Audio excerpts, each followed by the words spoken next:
Is up? What is up? What is up? Welcome to Trailblazers Radio. I am your host, Frederick Beatty. Thank you so very much for tuning in with us tonight. You guys could have been anywhere else, but you guys are right here rocking out with us, and I most definitely appreciate that, and that. So most definitely, most definitely want you guys to continue following us on all our social media platforms: Instagram, LinkedIn, Twitter, Facebook. Also, we have a Patreon page that's going to be coming up soon. Um, more details to follow with that. We also have a link tree page, so that's going to be coming up soon. So more details to follow with that. So want you guys to keep your ears and noses, keep your guys' eyes and ears to the ground for what we got going on, man. We also have a YouTube channel, man. We are on the road to 100 subscribers, so please do me a favor, please do me a solid and go subscribe to the YouTube channel. Uh, but only do so if you feel that the content that we present is resonates with you. Um, and as we stated over the last few weeks, we are doing a GoFundMe for our sister Camaria Coco Fitted, to get her to get some medication for her, so this can save her life, man. So I'll make sure that the GoFundMe page is posted in the comments. So please, if you can, please, if you are able to, if you're able to give, by all means do so. If you're not able to give, make sure you share that with people in your circle of influence. Um, we most definitely appreciate that part of it. So you guys, I thank you so very much for doing that. Um, we also want to thank our viewers and our listeners. We thank you so very much for your viewership and your listenership. It means a lot to us. Um, as we continue to go move forward here and as we continue to move forward here, continue to push out great content for you guys. Um,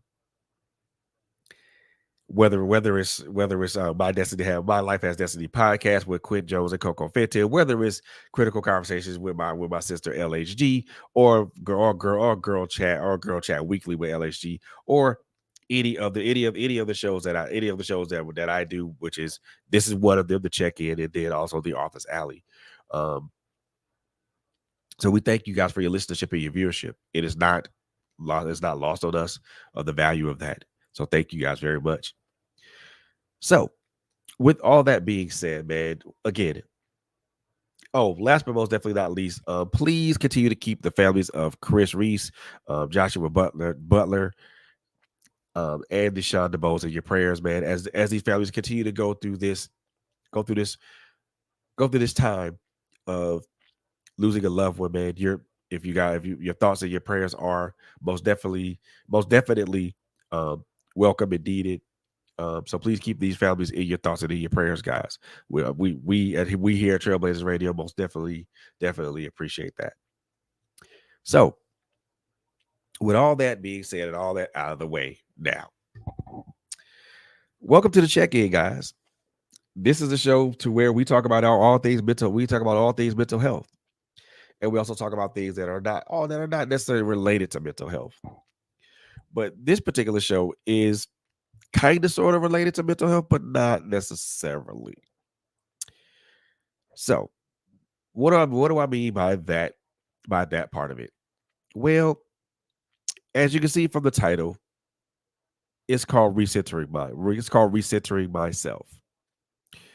Or if you want to make this more appropriate, if you want to make this more applicable to you, it could be recentering you can say recentering myself, or you talk about recentering yourself. So what do I mean by recentering ourselves? In most cases, and I'll keep this part of it brief, and I don't plan to be before you guys very long. I did I did want to get this I did want to get this out here to you guys while I was still in my mind, and um while I was still on my mind, number one, but also while I feel, and also while it's still relevant, and things of that while it's still relevant in my mind. And I do feel that it's important for us to recenter ourselves. But what does it mean when we recenter ourselves? What it means is that we put ourselves back in balance.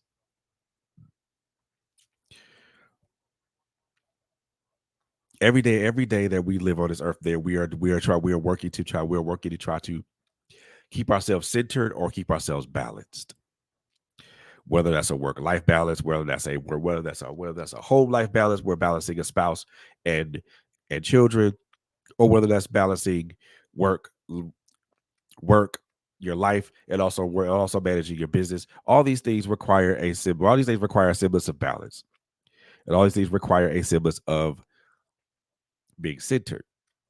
But what happens when we are thrown? What happens when we're thrown off center? What happens when we're thrown out of balance? Well, a lot of things can happen when we're thrown off balance, and a lot of things can contribute to us being thrown off balance. Health changes can throw us off balance. Life changes can throw us off center. Um, catastrophic or traumatic events can throw us off center. And with and all these things that are going around us, how do we rebalance? How do we recenter ourselves? Well, the answer isn't that simple. And it's also varied from person to person because we're all human as human beings, we're all unique, right? But as I said before, the answer is varied. And everyone's situation is unique. Everyone's situation is different. Everyone's situation is different. So, how do we recenter ourselves? Well, I have a few tenets here. There's 5 of them. And I want to kind of I want to briefly discuss each one of them with you. And I want and and I want you guys to kind of see where I'm coming from with these. And I definitely will. I want to make sure to make this an interactive thing. So if you guys want to comment, leave a comment here. I am watching. Um, I'm paying attention to the comments in the stream in the studio and things of that nature. So if you guys want to comment on these things, if you guys have something that you could add to this conversation, by all means do so. So with that being said, let's look at let's talk about the first tenet that I'm talking about. That the first tenet that I want to bring to your attention. Number one, and I'm going to put this in the comments.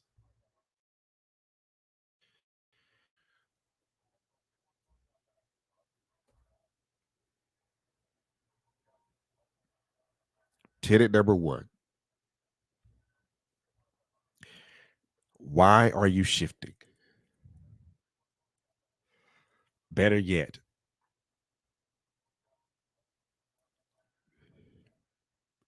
better yet, what factors are playing a role in your shift?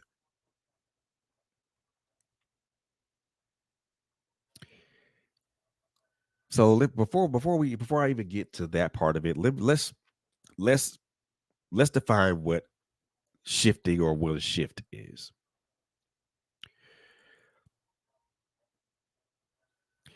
Now, if we break it down in the practical sense or the dictionary sense, that means to move or make to move or make adjustments.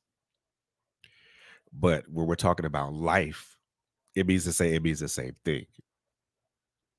But there are factors that play a part in that.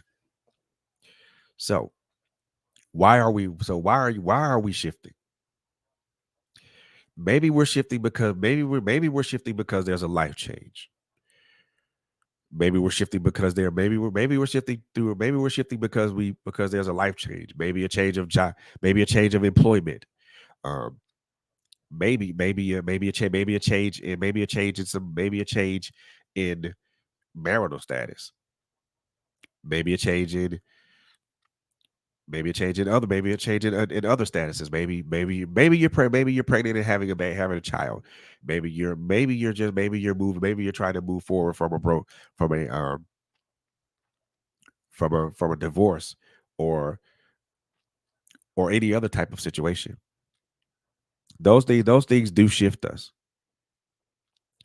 What factors play a role in that shift, y'all? A traumatic event, such as maybe the loss of a loved one, or maybe you went through an abusive relationship, or maybe you went through an abusive relationship with a spouse or a boyfriend or a girlfriend, or maybe you were sexually assaulted as a child or as an adult, or maybe you were hit with so many life changes that certain parts of your life became unbearable. Those are some factors that can play a role in that shift.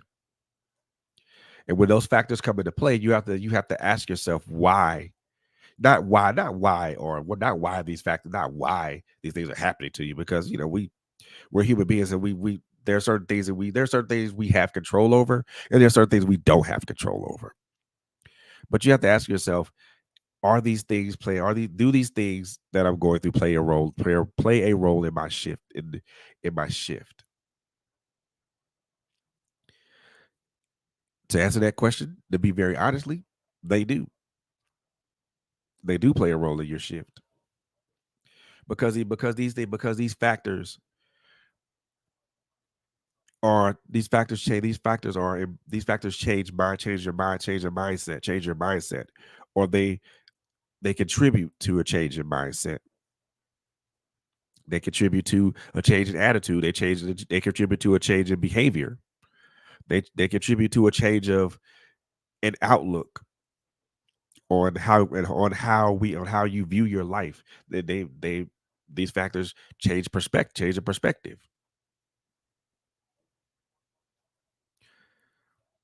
And I think the question is more or less not to why you're shifting, because I think the answer to that question is easier to decipher or determine than than I'm making it sound that I'm making it sound, right?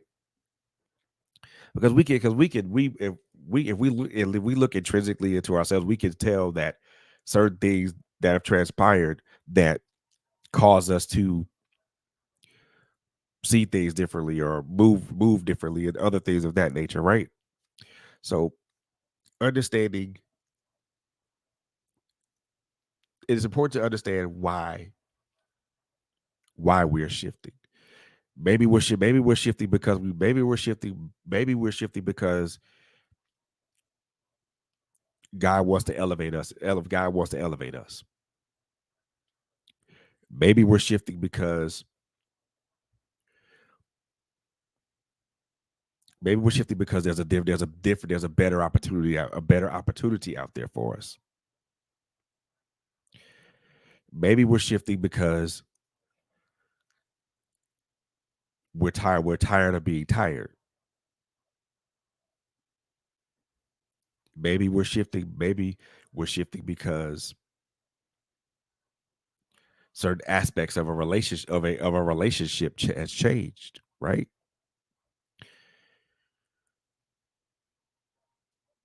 To make it more personal, but to make it more personal to me,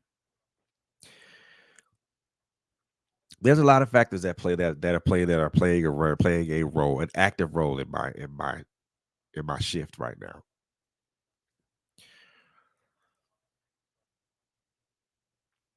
Dealing, that I won't say dealing, but you know, certain thought processes of mine are different. Certain approaches that I certain long standing adaptive approaches have certain long standing approaches. that I've held on to have become different. Certain ways that I've reacted to certain situations in certain circumstances are different. And like I said, this is something that this is personal. This is personal to me. Um, my life shifted in 2015 when I lost my child. When I lost my youngest son to police violence, and that was a major shift. It was a shift in um, it was a shift in mindset. It was a shift in ideology, the ideology that I had at the time. Now, that's not to say that my ideology hasn't changed, but I've taken a different perspective on that, on my ideology and how I see things and how I view things. My perspective has changed. So for me, I understand the factors that are playing a role in my shift. To answer the question, to answer the question honestly as to why am I shifting is because simply because there has to be a change. There has to be a mindset change. There has to be a mindset change. And this is not and when I mentioned the factors, all the factors that I mentioned are a lot of factors. So emotional and mental factors play a role, but also physical factors can play a role in that too. Um, maybe we're shifting because we need to be better stewards of our bodies. Better stewards of our emotional and our mental health.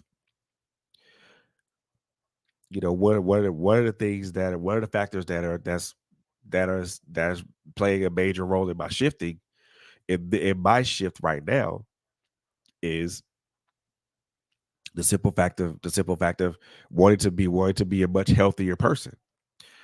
Um, if you guys if you guys saw my the episode that I had about the VA, I mentioned that my blood pressure was like sky high, and whether that was a major thing that I wanted to do. I wanted to be present for my granddaughter. I wanted to be present for my be present for my loved ones, for my girlfriend, for those people who love and care about me. I want to be present for those people. I want to be present to see this particular platform continue to take off. Yeah, brother, it does. The load does determine the shift sometimes, and if the load is heavy, then we are if the lighter the load, the less the shift. The heavier the load, the more the shift. And sometimes we and I do want to say that sometimes we overcompensate when we shift. We do overcompensate when we shift because sometimes we make adjustments. Sometimes we shift and make adjustments that are just that are either not enough or that are either too much, and then everything kind of tips over, and then everything is way out of whack. You know what I mean? So for me there are emotional, mental, and physical factors that that answers that question as to that play the roles in that, but it also answers the question as to why I'm shifting. I'm shifting because I need to be better. I need to be a better person. I need to be present um, in every aspect of my life, physically, emotionally, mentally, and romantically. I need to be a better person to my girl. I need to be a better person to Monica, my girlfriend. I need to be a better father to my children. I need to be a better grandparent. I need to be a better CEO of be a better CEO of my platform. I need to be a better writer. All these things play a factor, but I also want to be I want to be a better son to my father, not just my biological father, but to my heavenly father. So all these factors play a role in my shift, and these are, and All those answers are the answers to my why, to my why. So no, so knowing what knowing so knowing what factors play a role in your shift, and also determining what you're also just like this is like my brother Derek McCullough just said, understanding your load.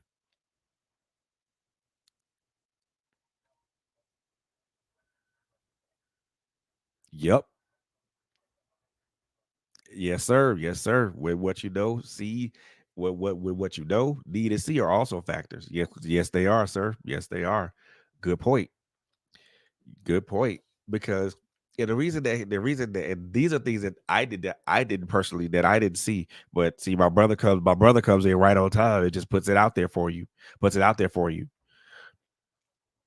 So to kind of sum it up, honestly speaking, to know what your why is, to know why you're shifting, you have to find out what those factors are, what factors are playing a role in your shift. You also need to find out the load that you're carrying.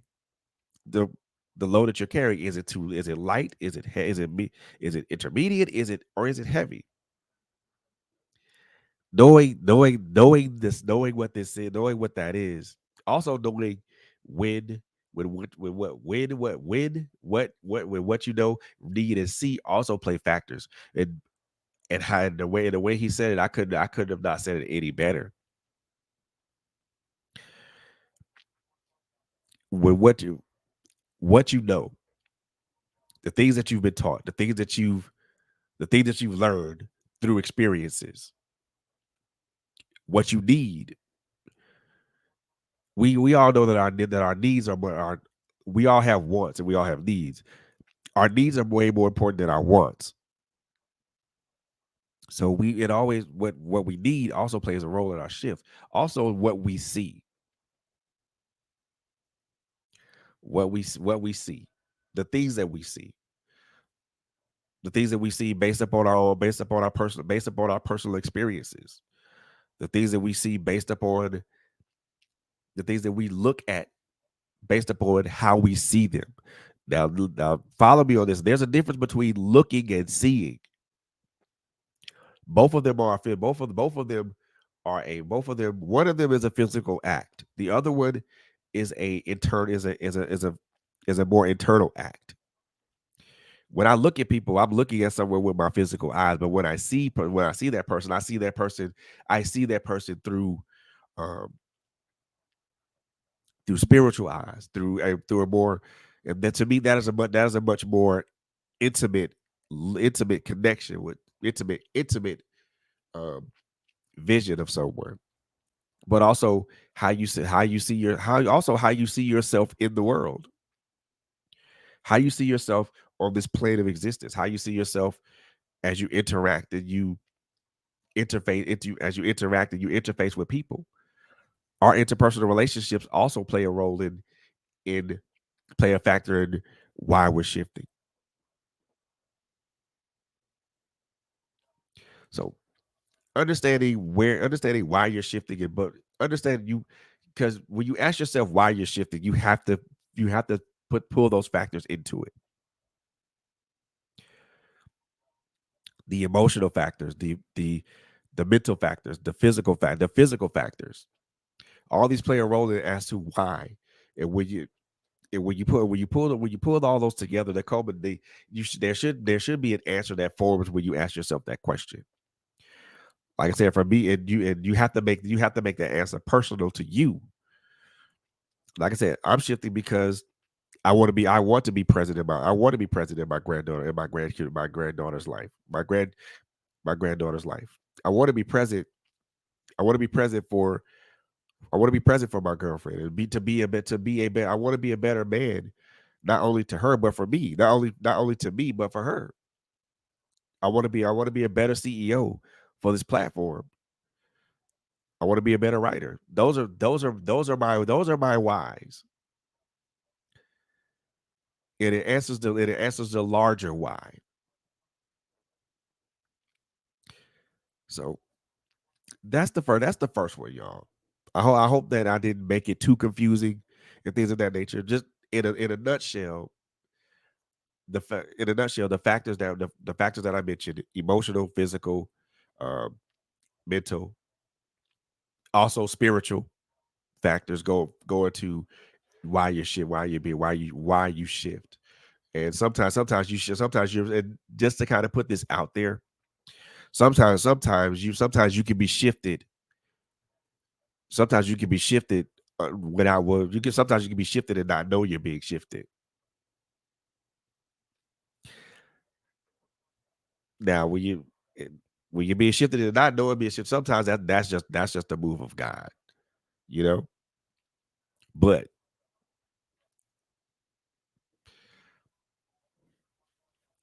you know what? That is a great question, Quit. And guess what?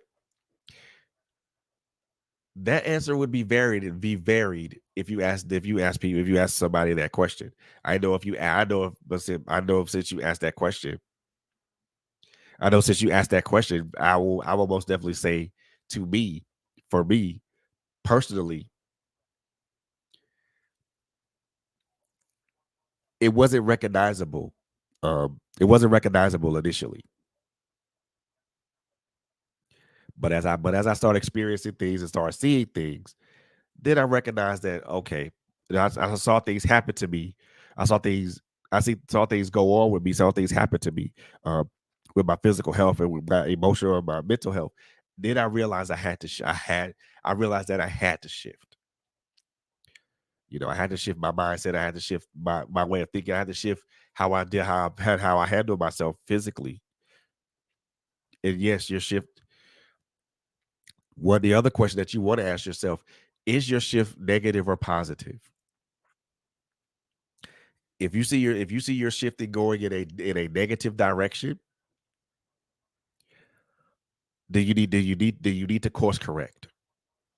You need to figure out what's going on, and you need to course correct. If your shift is going in a positive direction, continue on the path. Continue on that phase of your life, or that shifting phase of your life. But also recognize when it becomes negative, or when it becomes negative, and then be present in your mind enough to course correct. So shifts can be negative, it can be positive. It is up to the individual to recognize when it is negative and when it is negative, or when it is positive, and take action appropriately.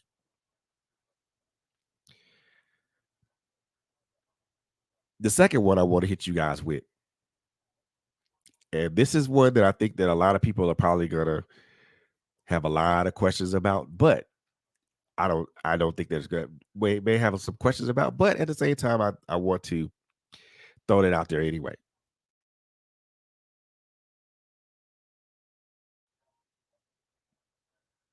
Yep. Yes, sir, Mr. Derek. Maturation is a determining factor. If you recognize when you have shifted or when you need to shift, and you will know when you've shifted, right? You'll know when you've shifted because your attitude and your outlook is different. The way you see stuff is different. Certain things that used to bother you don't bother you. Certain things that used to irritate you don't irritate you. Certain behaviors that you had adopted and molded into your life, you just don't do anymore. So yeah, maturation is that determining factor.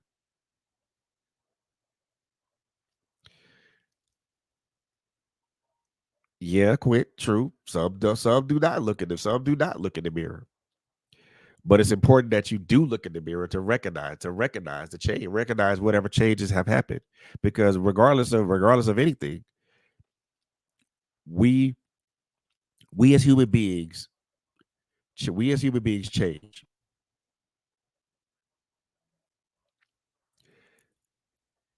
Whether anybody wants to acknowledge that or not, we as human beings change.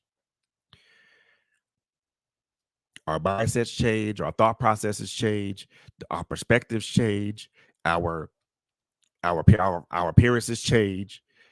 Um, all these things change. There's no one thing with us that is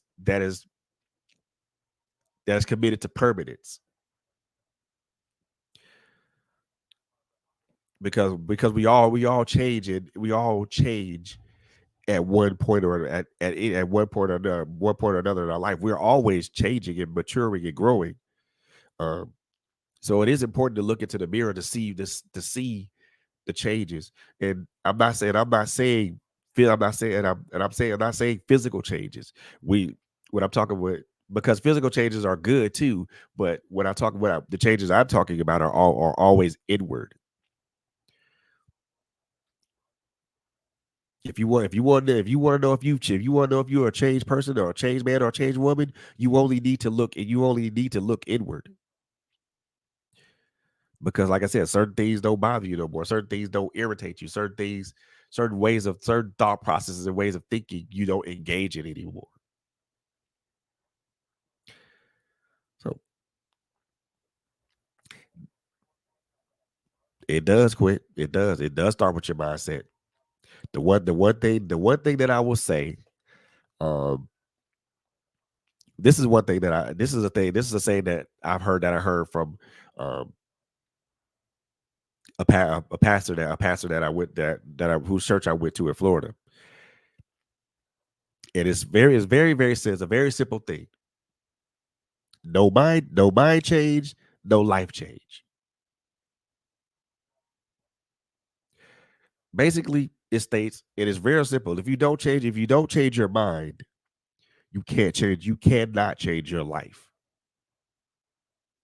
If you don't change your mindset, then you'll never change your life, or you'll never change your lifestyle. So it's real simple. No mind change, no life change. The second tenet that I want to throw out here, and I'm going to throw this in the comments as well, is a question I think we all need to ask ourselves at one point or another. Is it you? To make this more personal to me, is it me? Are you the one that's holding you back? To make it more personal to me, am I the one that's holding me back?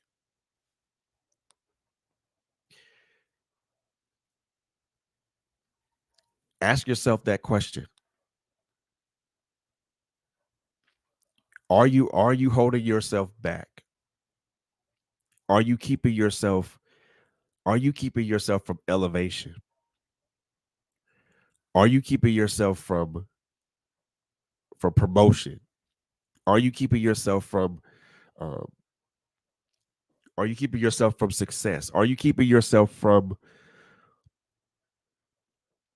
enjoying the life that you want to live? Are you keeping yourself from you? Yep. To put it to quit, yes, ma'am, Miss Quit. Yes, ma'am, quit. To put it quite bluntly, are you in your own way? If you answered yes to that question, then there's something you need to do. You need to do a deep dive into yourself. Why are you in your own way? Because I've answered yes to that question on more than one occasion. Why am I in my own way? Why do I constantly keep putting up roadblocks for myself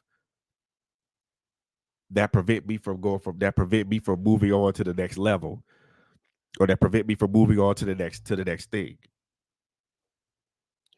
Why do I put those roadblocks in the way? Yep. What separates us from achieving our goals? What is it that we fear? What is it that what is it that we're most afraid of? What is it that what is it about ourselves? What is it about ourselves that what is it about ourselves? And again, making this more personal to me, what is it about me that I do not like?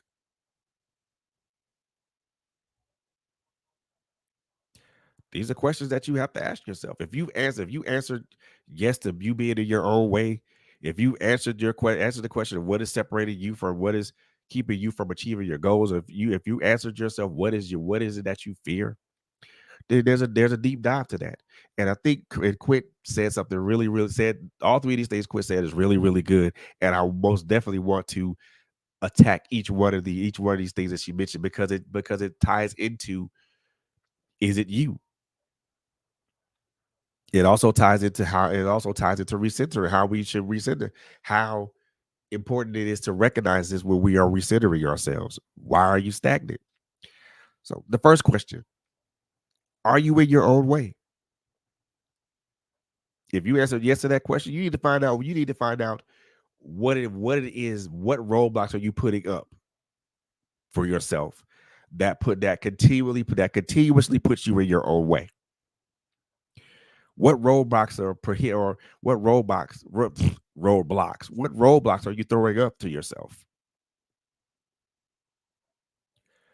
Why are you preventing yourself from moving forward? Why? And again, making it more personal to me, but you can ask yourself the same question: why am I always throwing these roadblocks in the way? What is going on with me that I can't that I'm always throwing up roadblocks? Is it a confidence factor? For me, yes, it is a confidence factor or a confidence issue. Is it a confidence issue? Yes, it is a confidence issue. Because for a long time, I didn't walk it. I didn't walk in confidence. Again, making this personal to me, but also, excuse me, want to make it so that everyone that's listening and watching can understand where I'm coming from. And these are questions you can ask yourself. For me, yeah, it's a confidence problem. It's a confidence issue. I've never been an arrogant person, but I've never been that much of a confident person either. And that is just because of my own personal experiences with confidence. And that is something that I'm working very hard at. Excuse me. I have to learn to be more confident in being a CEO of a platform. I need to be more confident in be more confident in being the best man that I know I can be. I need to be more confident in being a a better parent to my children. I need to be more confident in being a better son. I need to be better in all these things. And the other question is something that Quinn asked: why is it do we lack confidence? More personable to me. Why is it that I lack confidence? To be honest with you, I don't know. However,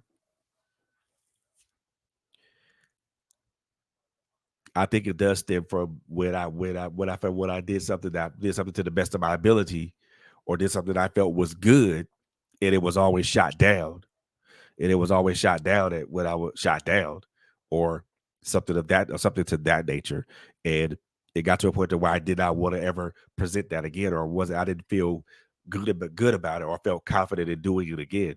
So it's also for me the confidence issue is something that I'm working on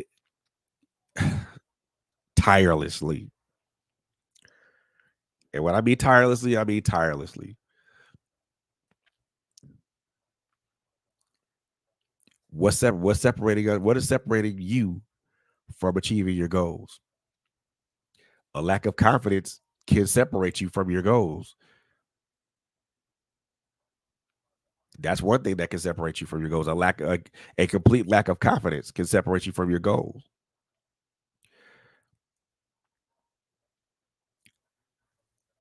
Not recognizing what your true goals are can separate you from achieving your goals.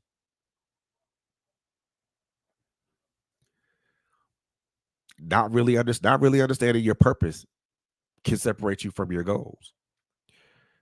Lack of understanding in your purpose can separate you from your goals. I could the list of that could go so on and so on. Hey Simone, how you doing, sweetheart? The list of things I could mention when it comes to what separates us from our goals, achieving our goals could go. I could go on forever. I won't say forever, but I could go on for quite a while. Lack of lack of finances could separate us from achieving our can separate us from achieving our goals. Lack of resources, lack of proper resources can separate us from achieving our goals. And I'm not to say that I'm not and I'm not to say and I'm not gonna say that all these are excuses because honestly, they're not there. Honestly, they are not. Because some of the things I mentioned can be easily rectified. And infusion of money can solve the lack of money.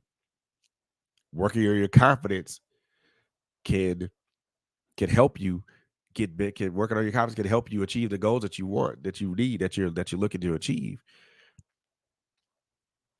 The other thing is what separates us from achieving our goals is being stagnant,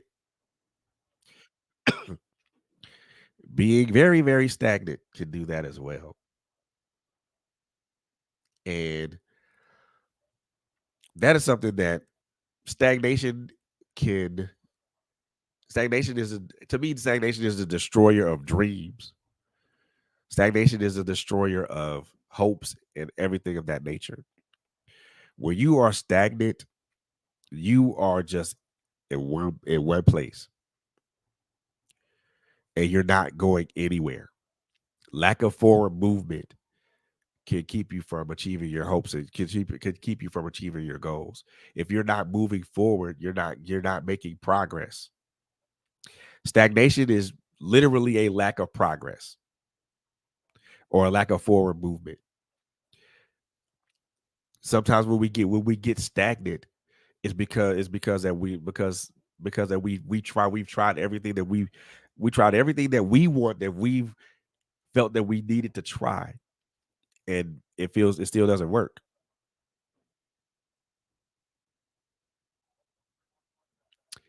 Yep.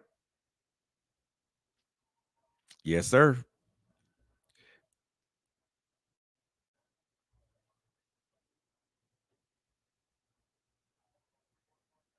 A lack of failure can hinder you from building. Yes, it is. It that can have that can be a thing. That is Derek. That is a thing. That is truly a thing, brother. That is truly a thing. And the reason I say that is because when someone's so used to success, when someone's so used to success, they don't experience failure, or if they do experience it, they experience it at a very incremental amount, a very small amount, and they don't experience failure in a larger level, at a larger level. In the in order for us to fail, we have to try, right? But what what if we don't try? What if we don't take that chance? What if we don't jump into that pool feet first instead of head first, right? So a lack of failure can kill your confidence, because can kill your confidence because like I said, you can't fail if you don't try.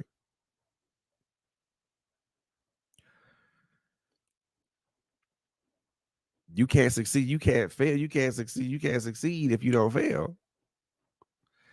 And for some people that's where, and Derek, it it ties right into what I mean by stagnation too. Because when you don't try, or you don't make an attempt to try, that's when you become stagnant. and you're stagnant, and then on top of that, you become stagnant, and and you're stuck in the same place, and you can't experience the one thing that can help you.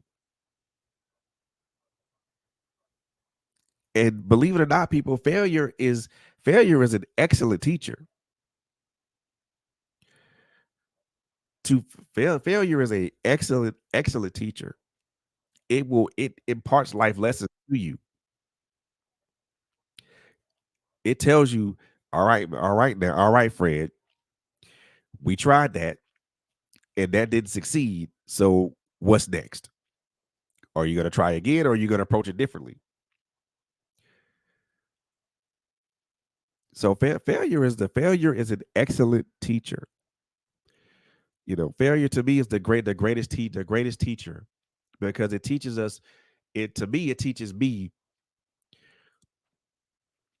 It allows me to see what worked, and what did not work. But it also gives me the opportunity to make a change in my strategy, make a change in how I attack a problem, or how I deal with it, or how I deal with a situation.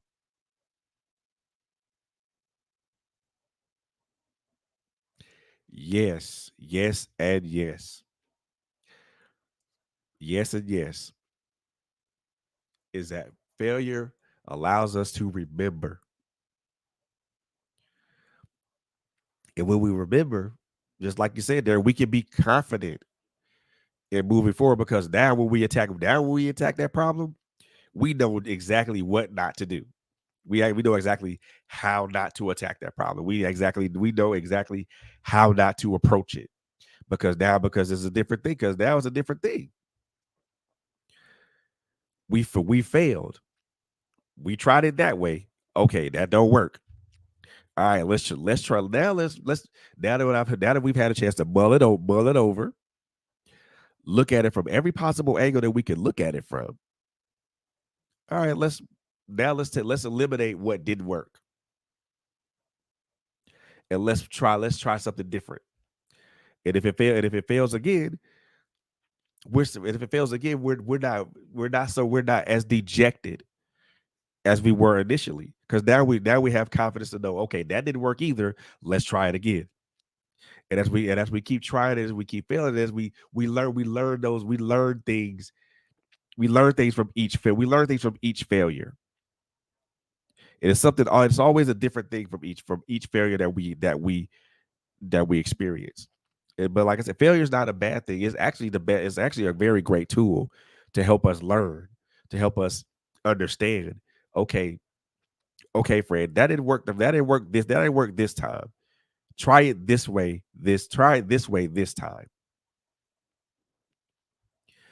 And I think, the other thing that I want to attack while that quit through up here. What is it that we fear? What it think about think I want you guys to think about this for a second.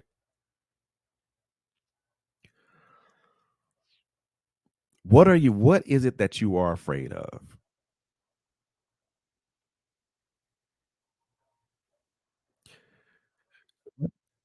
What is it that that what is it that literally freezes you that literally freezes you in your tracks or in your place?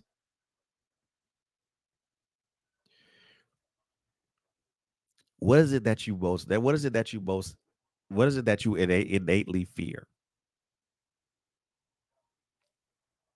Me personally, it's always been a fear of failure. It's always been a fear of not being accepted. It's always a fear of me not being better, good enough, or strong enough, or those types of things. So I've always had that fear of not being great enough for whatever situation I stand myself up to. One thing I will say about fear is that, and if anybody's watched the movie Dude, Paul Atreides said this on more than one occasion. You know, I will not fear. Fear is a mind killer. And honestly, it is a mind killer. It is a small death that consumes us all.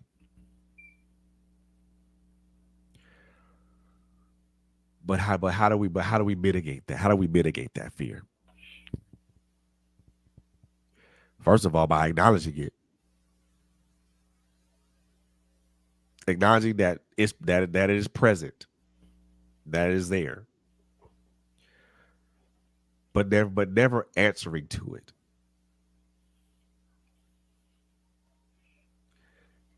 The way that I approach certain things, especially when it's something that I know that I'm afraid of, and this is something that I've recently just applied. And this may come with varying degrees of success and failure. You know, I do allow that fear to pass through and pass over me because regardless of what it is, I'm already afraid. There's no sense in I by telling myself I'm afraid. I acknowledge that I'm afraid, but there's no sense in simply trying to be like trying to fight that. May as well just let it pass through it. May as well just let it pass over you and pass through you. And that could be with certain levels of success and or failure. It depends on the person. Um, and my sister Quint just came up here, so I know she got something she want to add to that. So, hey, I was typing and I was over it. So I decided to come up here. But I think having low self esteem, lacking confidence, and fear, it goes hand in hand. If you lack confidence, you're going to fear success. Oh You're yeah. going to fear achieving your goals. You're going to fear. All of this stems from the lack of confidence. And Yep. how do we counteract this? We counteract it with faith. If you're trusting God and you're knowing that He's the provider, you're knowing that He's not gonna go let you go lacking. Even if you don't have enough, you have favor, and your gift makes room for you. So you have to walk by faith and not by sight.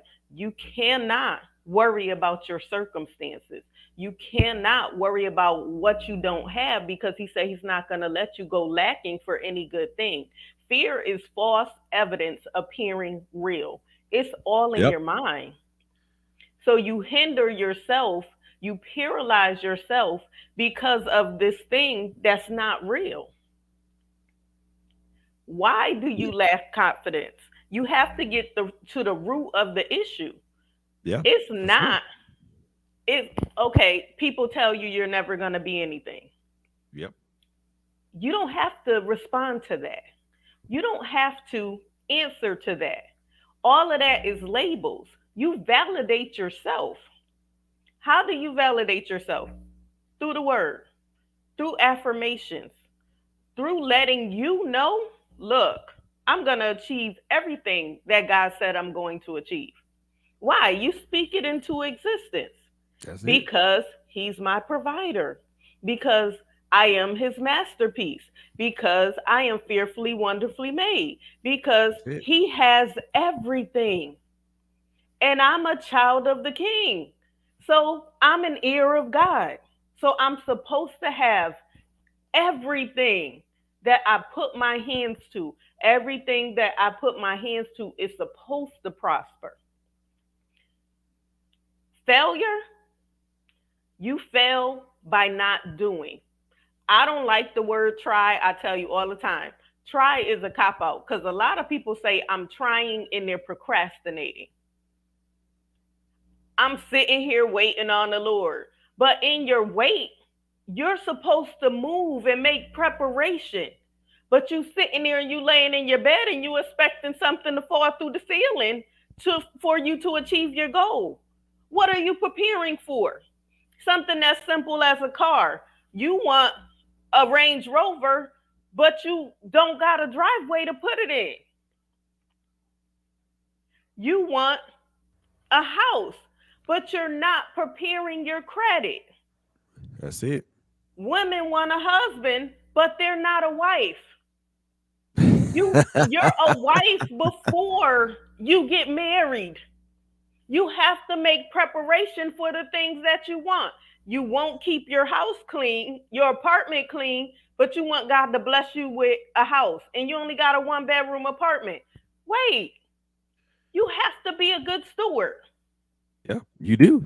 You do. You want finances, but you don't have a good relationship with it. So, what's going to happen? The more that you have, the more you're going to need because you're going to keep losing it. You're going to keep spending it. Yep. And you're spending it and you still got bills. Your bills are not paid off. You're spending, you're buying clothes, the kids need this, the kids need that, but you're not prioritizing. Nope. And that's the problem. That's the So problem. that's where the lack of confidence come in. Oh, I don't got no money in my pocket. You spent it. You did. And you chose to spend it. And it boils down to choice. I don't feel like a man because I don't have this. You don't have it because of you.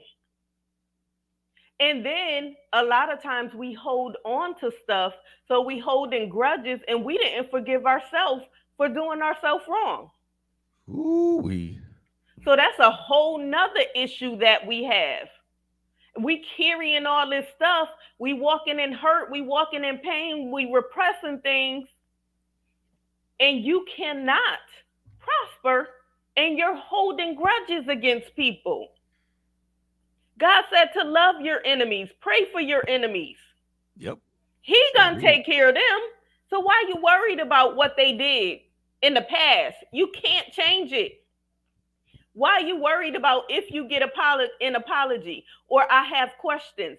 But every answer, you're gonna have another question. So it's never That's it. gonna be enough. So why That's are it. you dwelling on it? No need to, because when you dwell on it, all you're doing is just putting yourself in a better in a less advantageous position anyway.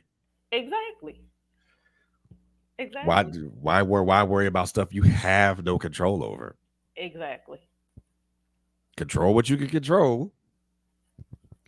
And I'm not gonna say be cavalier and let the chips fall where they may, but you can only control the things that you can control. When You you can This control is your my attitude. You thing. can control your responses. Yes, definite. And a response and a reaction is two different things. Whew. Say that again. Say that again. Say that one Listen, more time. Because I don't listen. think they heard you back there. A response and a reaction is two different things. When you respond, you take time to think first, and then you respond. But when you Right. react, it's involuntarily. So Exactly. For you just sure. react. Whatever Yep. happens at that moment happens. Whatever said at that moment is said. And I think when we react, it is just like, ugh. When we react, sometimes our reaction to what it is like not the most graceful reaction, It's not the most intelligent reaction. exactly. And the one thing that you mentioned that I know you're gonna mention this, but I want to go and put this out here now, is that we don't give ourselves enough grace. That's right. To answer the question, is it you should also ask yourself, are you giving yourself grace? That's right. If you're not giving yourself grace, that is a problem, because we all need to as we give each other grace, we also have a responsibility to give ourselves the same grace, That's right. because we're all human beings and we all fall short. That's right. Falling short doesn't mean that you're a failure, or that you just didn't get to whatever pinnacle you were looking to do was get to. It just means you just didn't get to where you wanted to go. That's not a death sentence, as some people put it. Some people like to call it as such. It's not a death sentence. Give yourself grace to be able to say, okay, that didn't work, and move forward. But this is the thing. When I look at falling short, I look at it as my practice run. Okay. So I set this goal and I had this plan. Right, How I went to implement this plan, it didn't work that way. So maybe I need to regroup. The goal is still the end goal, right, but I need to strategize a little bit different.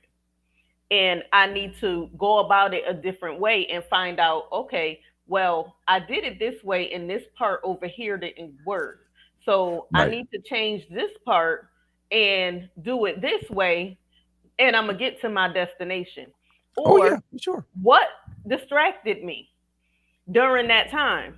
So if this distracted me, okay, I was supposed to get to the store, but I got this phone call and I got distracted and the store closed. Why Right. didn't I say, hey, listen, I have to make my way to the store because there's some important things that I have to get and I have to get them tonight. So I'm going to talk to you later. And I don't want to be on the phone in the store because I ain't going to remember what I need to get and go achieve my goal. Yep, for sure. Oh Because yeah. that conversation, 9 times out of 10, it wasn't about anything, but it was your What important? distractor. So you had to prioritize what was more important. That's it. And I think when we talk about when we ask the question, is it you? Or and again, you can make it personal to you, personal to yourself. You have to look at the things that's being touched upon. Do you lack confidence? Are you stagnant? Are you that roadblock that's keeping you from your goal, keeping you from achieving your goals?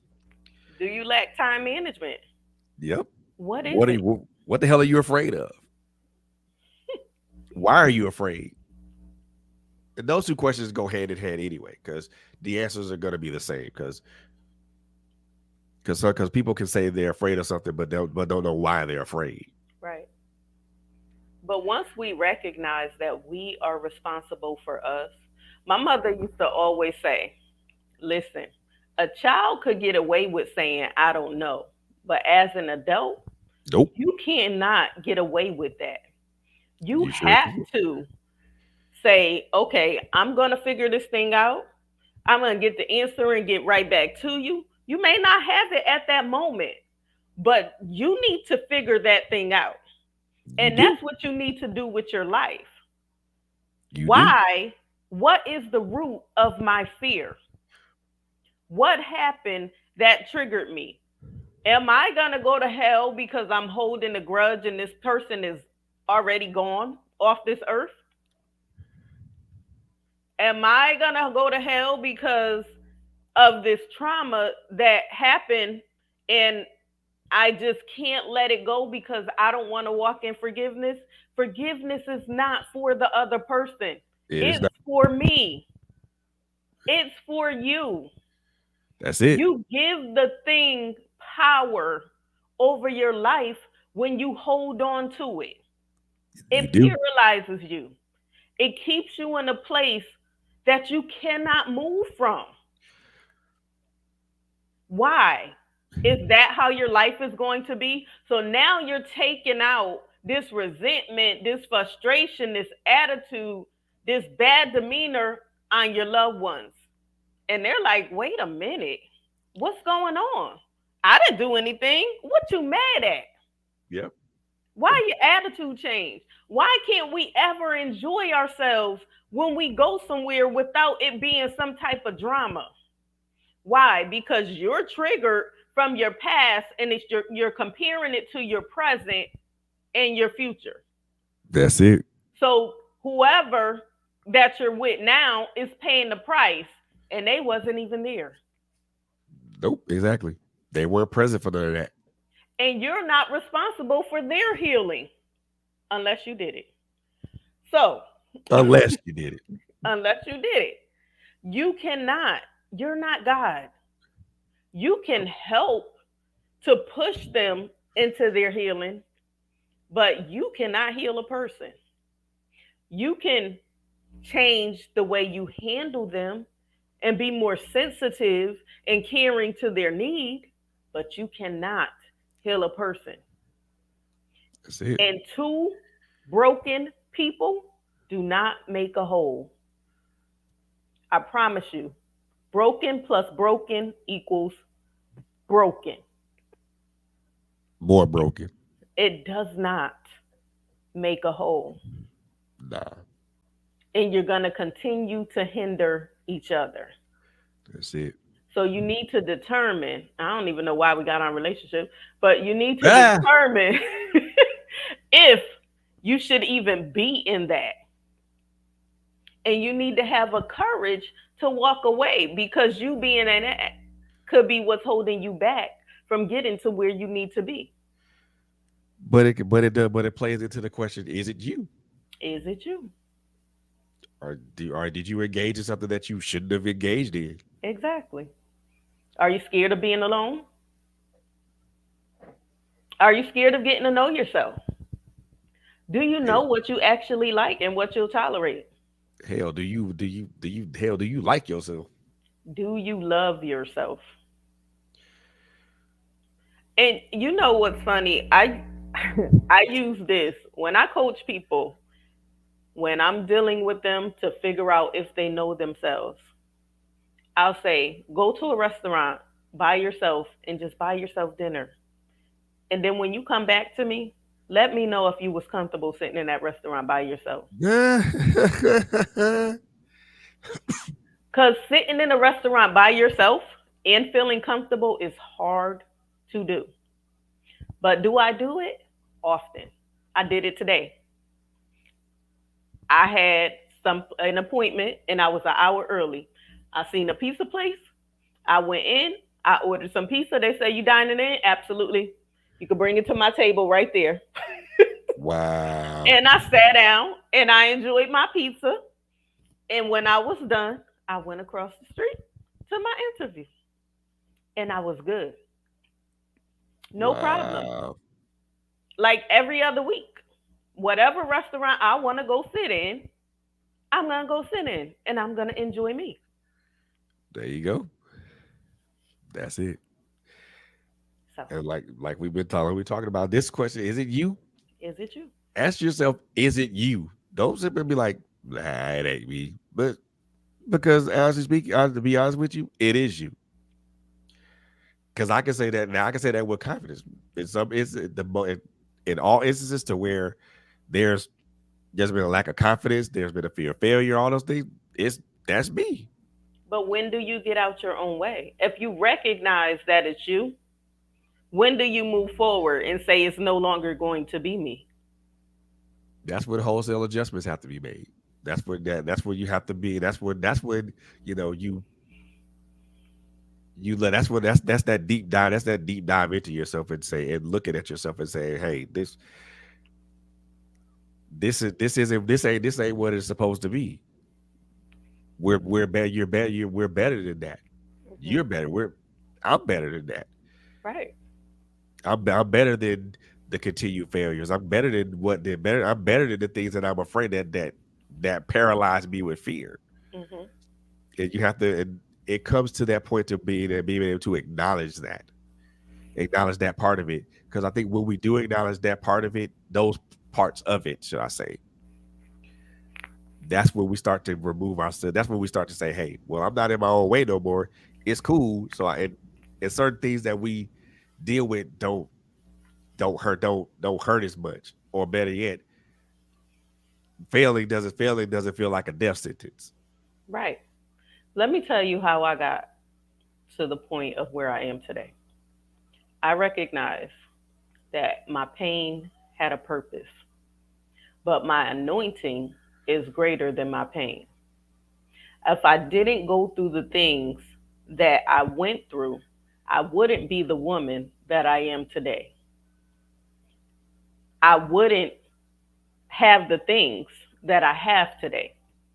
I wouldn't have the thought process that I have today, and nor would I have the spiritual life that I have. So you There have you to go. recognize that some of the thorns that are in your flesh are meant to be there. They're there for a purpose. They're there to push you into your next level so that you will know how to handle somebody, or how to handle that business, or how to handle that next book, or how to coach that next person, and how to identify with that person that's going through what you already been through, but you came out. Right. So when you get to the point of this happened for a reason, you no longer hold on to why did this happen to me? I can't stand the person that did this to me. I'm going to get that. No. Your mindset becomes the battle don't belong to me. It's God's. Vengeance is mine, saith the Lord, and I will repay them. Have mercy on them, O God, because I know, and no weapon that's formed against me shall prosper, but they know not what they do. So please have mercy on them, because I realize what's about to take place. I pray that you bless them. I pray that you turn their heart back to you, that they fall to their knees and that they repent to you. It ain't about me. Have grace and mercy over their life and show them favor. Right. That was the point. Even when I prayed for the woman that was sleeping with my husband, that was the point where I was like, Lord, not my will, but your will be done. Because you know my will is not of you. So not my will, but your will. Because I'm still flesh. That's it. That's it. So increase in me as I decrease. And I speak over the things that you tell me to speak. Don't let it be any of me. Because Exactly. me want to take her and hang her up here. Whereas you love her. So I'm going to walk in obedience. And I'm going to do what you're calling me to do. And I'm going to say what you're telling me to say in this moment. No, we're not friends. We will never be friends. But Nope. my obedience is everything. And there's a journey because, like he said, there's none perfect but the Father. But I can recognize when I'm wrong and repent and keep moving That's it. and not keep repenting for the same thing. That's where maturity comes in. Why am I going to keep repenting for the same thing? Now I'm walking in iniquity. I Boy. got to go to the altar because I done knocked this person out and then turn around next week and knock somebody else out and got to go back to the altar. No. Self control. Like they said, discipline is so important. Being obedient, Gotta be, man. You gotta be. allowing God to take control. That's it. That's it. That's all you can say about that one, really. So this third one that I'm gonna talk about will probably turn some heads, but we gotta talk about it. We Mm-hmm. gotta put it. We gotta talk about it. We gotta put it in some form of perspective. Just threw it in the comments, y'all. Mm. A thorough evaluation of your connections. Looking at the people that you're connected to. Do they have a value? Do they value the connection? Do you value the connection? And when I say evaluate your connections, I don't mean evaluate them on just the merits alone. If there are merits to evaluate it upon, evaluate it on the intrinsic value that it brings to you. Is it a meaningful connection? Does this connection is this a helpful connection? And better yet, is that connection reciprocal on both ends? So I'm gonna say this, and it's probably gonna probably make a lot. I won't even, you know what? I don't even care.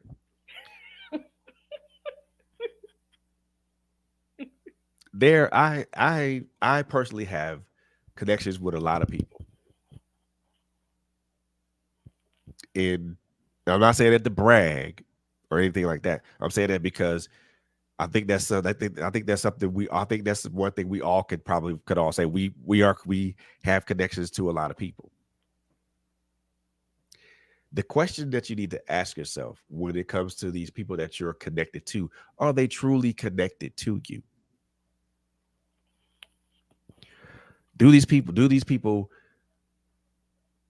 have your best interest and in mind and in heart when they interact with you? And do you have their best interest in mind and at heart when you interact with them? Is there a feeling of camaraderie there? Is there a feeling of help there? Does this person does are you guys in collaboration with each other and not competition with each other? Does the person you're connected with, do they value your opinion? Do you value the person you're connected with opinion? If you answer no to a whole bunch of those questions, then that person isn't connected to you. And they are connected to you, but they're connected to you for reasons that are normally not benevolent. Most people will connect to you for benevolent reasons, but then you also have people that connect to you for malicious reasons. And you're gonna have to separate the wheat from the chaff when it comes to that, because you're gonna have to be able to discern who's with you and who's not with you. But can I say something with that? When it comes to, Yeah, you heard the saying, keep your friends close and your enemies closer. of Just course. just like the Lord didn't throw his Judas away. Yeah, Sometimes we have to keep our enemies close, and you just be 2 steps ahead of their move. You recognize who they are, but you don't have to throw them away that quick. ha, I like that.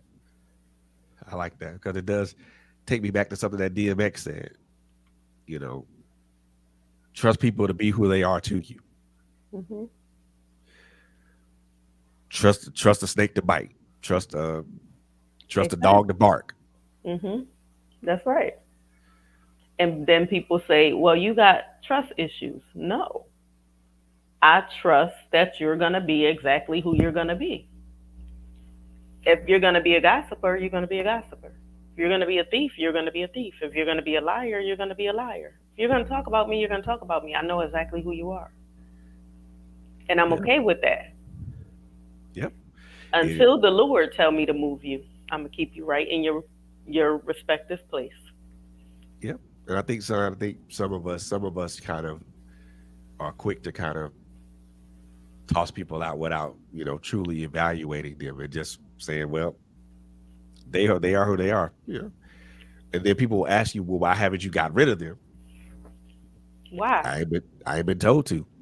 Exactly. God ain't instructed me to lead to tell them to get going. Mm-mm. And he will move them when he's ready to. They'll fall off on their own, and that's okay. Yep. And I've said this on so many occasions, y'all. People will get on your bus and ride on your bus. When they get off at their designated stop. Don't be mad. Mm-mm. That's the stop they're supposed to get off for. Exactly. Don't be mad when they did. Don't be mad when they get off at whatever stop there is. Don't be mad. Don't be upset when people disconnect from you. Hmm. Or Exactly. don't be upset when you disconnect from people. They serve their purpose. So everybody is not lifelong. You just have to recognize who that lifelong friend is, or brother, or sister, and who is seasonal.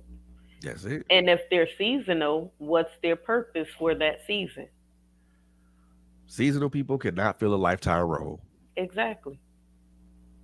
So were they there for me to impart into them, or were they supposed to impart something into me? Exactly. What That's where you was evaluate it I at. supposed to learn in that season? Because everything is a learning opportunity, and Every everything that you do is sowing a seed. that's it. You And know, there's a that's consequence behind what you do and how you do it. always, So is your always. seed going to flourish, or is your seed cursed? Yeah. You have to be mindful of who you allow to impart in you. Exactly. Because people that are connected to you can get you can get bad advice from people that are connected to you. Hmm.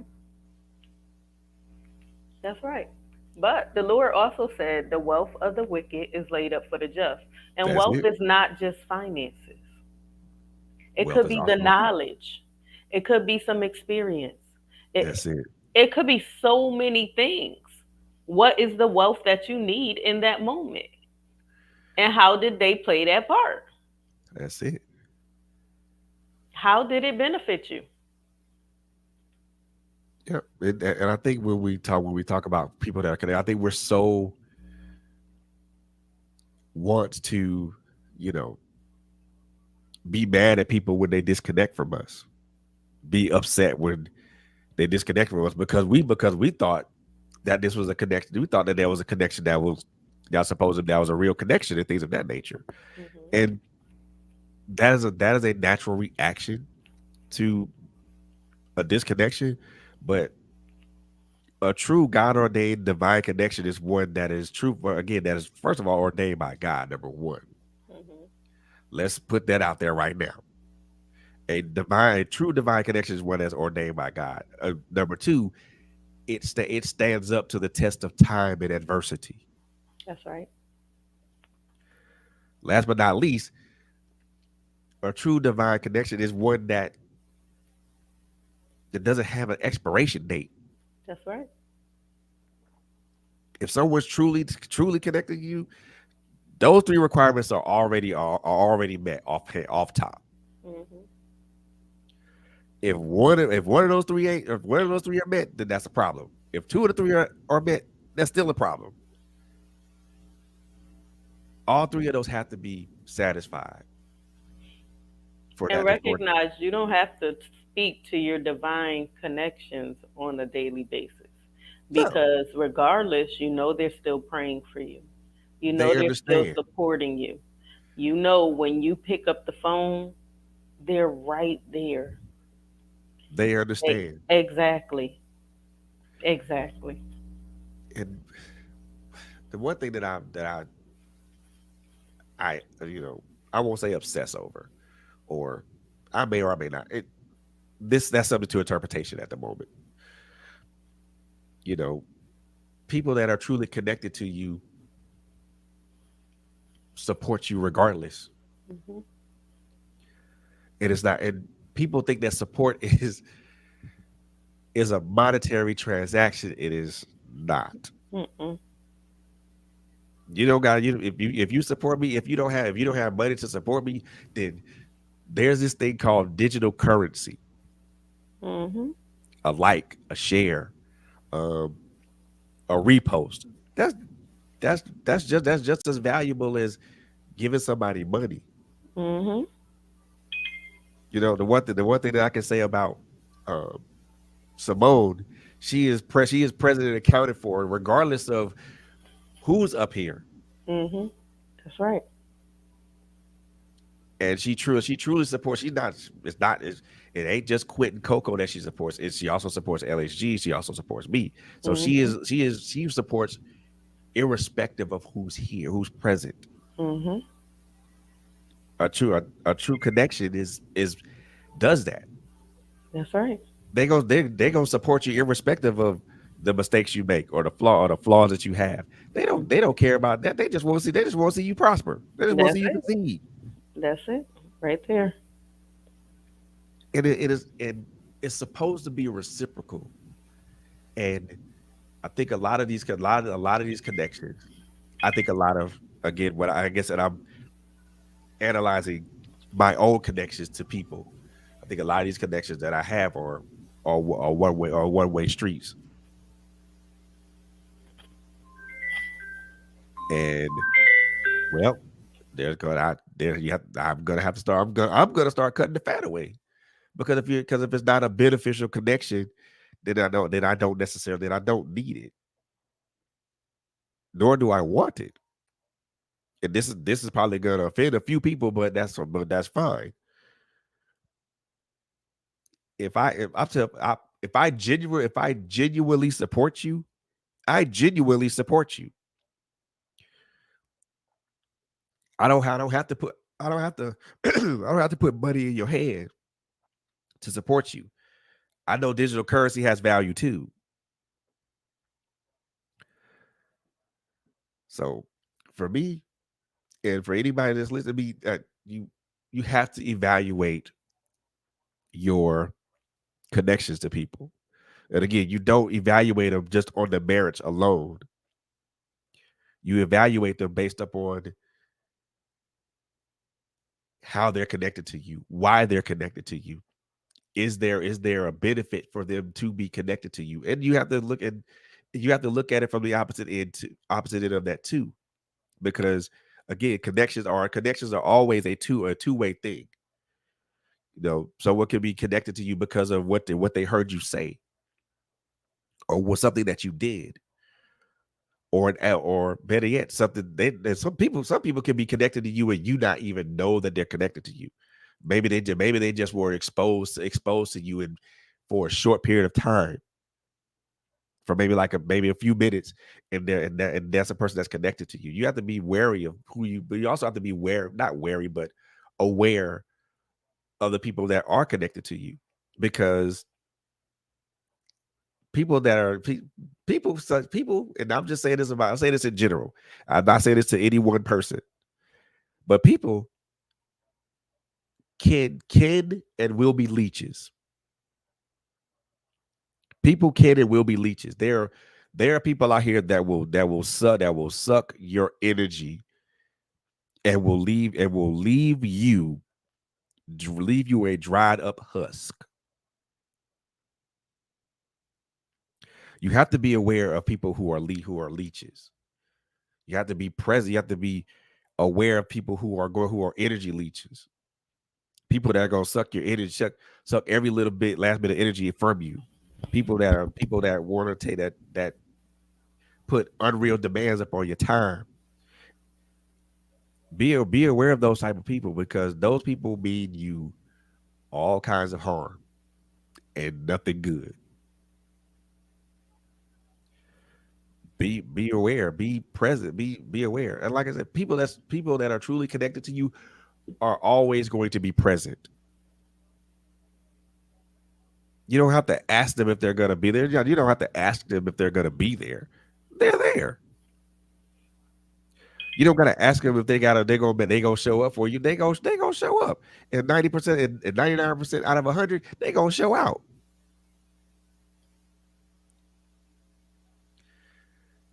People that truly support you. It doesn't matter whether you go through your ups, your downs, your middle, whatever. It doesn't matter. They're gonna be there for you, irrespective of what you do and where you are. And they're always gonna want to be. They're always gonna put a hand out to you, a hand up for you, not a hand out, but a hand up. They want to see you succeed. And again, it should be reciprocal. If you're connected to somebody and they are like this to you, you should return that same energy. And can I say, people that are connected to you are not yes people. They're going to tell Exactly. you when you're right. They're going to tell you when you're wrong, but they're going to allow you to walk out your process. And even when you're going through something, they feel that. Yep. So they don't want to see you walk out something that's negative. However, they're going to support your decision and allow you to walk it out. That's it. Now, can you handle it when they say, hey, yo, bro, this Chill right out. here, yeah, what you doing right now, this ain't it. Nope. Exactly. And you have to be able to deal with that, handle that. Someone that's truly connected to you will hold you to accountability. Yes. And if you're truly connected with somebody, you should hold them. You should hold them to accountability as well. If you can't hold, if neither one of y'all can hold each other to account, then there's no connect. First of all, there's no connection. Anybody that's worth their salt, that's truly connected to you, will hold you to the rug for for things you do, and will call you out for it. And you don't have to come across in a nasty way, because there's plenty of times I'd be like, "Yo, bro, I Chill need out. I need to talk. We Yep. need to talk." Yep. You'd be like, "What I'm in trouble for now?" Exactly. Exactly. Betty, yeah, man. Hey, look, we got to talk about this thing right here because this don't sit right with me. Right. Or Betty, and that's what people that are truly connected to you will do for you. Will do. They'll be like, hey man, we need to talk. I saw something that I didn't like, Hmm. and we need to talk about that. Or Betty, and I can say, hey Q, nah, you acting like a Quintus now. We need to put that. You need to tell her to kind of pipe down. Go sit down somewhere. You tell Quintus to have several seats. But that's what people that are truly connected to you will do. That they'll do that. They'll say that, they'll say it unapologetically, but Mhm. also they'll say it respectfully because Exactly. because they value your time and your effort. Hmm. But they also value how you feel, but they don't mind hurting your feelings. So true. Someone that's truly connected to you does not mind hurting your feelings. I'm serious. I It's mean, true. they don't mind hurting your feelings. Like, dude, you hurt my feelings. Hey, look here. I apologize. But This had to be said. I meant what I said. Said. I probably could have said it a little bit different, but I Nicer. meant what I I said said. So I'm not apologizing for what I said. I apologize if you got offended, but I meant what I said. exactly. You know what I'm saying? And a lot of we take offense to that. Like, well, you could have said that a different way. Well, it came out the way it came out. Sorry that it came out that way. I mean, And I remember the first time when we first started got connected, and you was like, "You are the only person that has ever talked to me this way." I said, "I am who I am." it ain't been a problem. It hasn't been a problem for me. And it didn't change either. It ain't been a problem for me because I'm like, okay, she gonna say what she gonna say. I'm either like it or like it. Right. More or less. You don't gotta like it. Yeah, like, I mean, it's either like it or like it. That's the way I look at certain things because I mean, with someone that has your that can see things for a little further out than you can, Hmm. and they say that, well, nah, you need to go that direction there, bro. That's a one way street that's gonna turn to a dead end. You might want to course correct real quick. But yeah, true. And look, I'm gonna wrap this part up. I mean, you just have to evaluate who you're connected to because people that are truly connected to you are not afraid to call you out, or not afraid to compliment you, or give you words of encouragement. Someone that's truly connected to you will do that.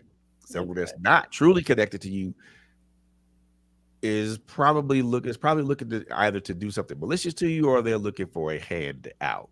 Hmm. Pretty much. Like I said, I know a lot of people. There are a lot of people that I'm connected to, but I'll say this: there are a lot of people that I'm connected to, but there are only a few people that I'm truly connected to. Hmm. And what I mean truly connected to, I mean I can call this person at midnight, and they'll pick up the phone, and we can chat. Hmm. So there are people. So I'm connected to a lot of people there, but there are only a few people that I'm truly connected to. And honestly speaking, those people that I am truly connected to, I actually can count on two hands. Yeah, you don't need a lot. Two hands only. Hmm. People say your circle shouldn't be small. Well, that's fine. That's all well and good. But I think when you're truly connected to people, to certain people, your circle is small by design. Mhm. That's true. Like I said, the people that I'm truly connected to, two hands.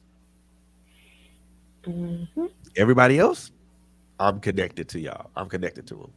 That doesn't mean that I don't that doesn't mean that I don't won't treat anybody that I'm connected to any differently, because of course I will still support them.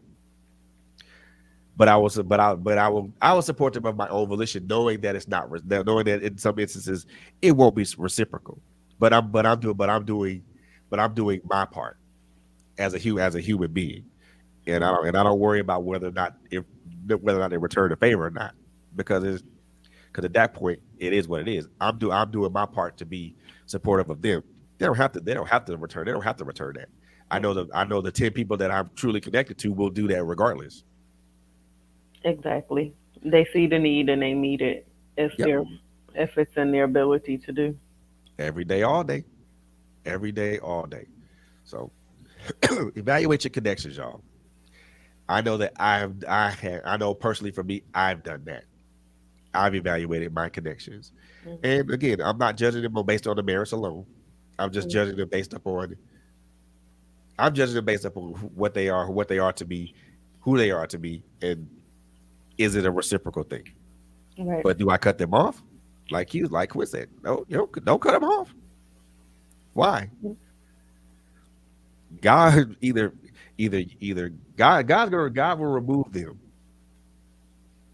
and Mhm. make them a non-factor, That's right. or they'll fall off on their own and make themselves a non-factor. Exactly.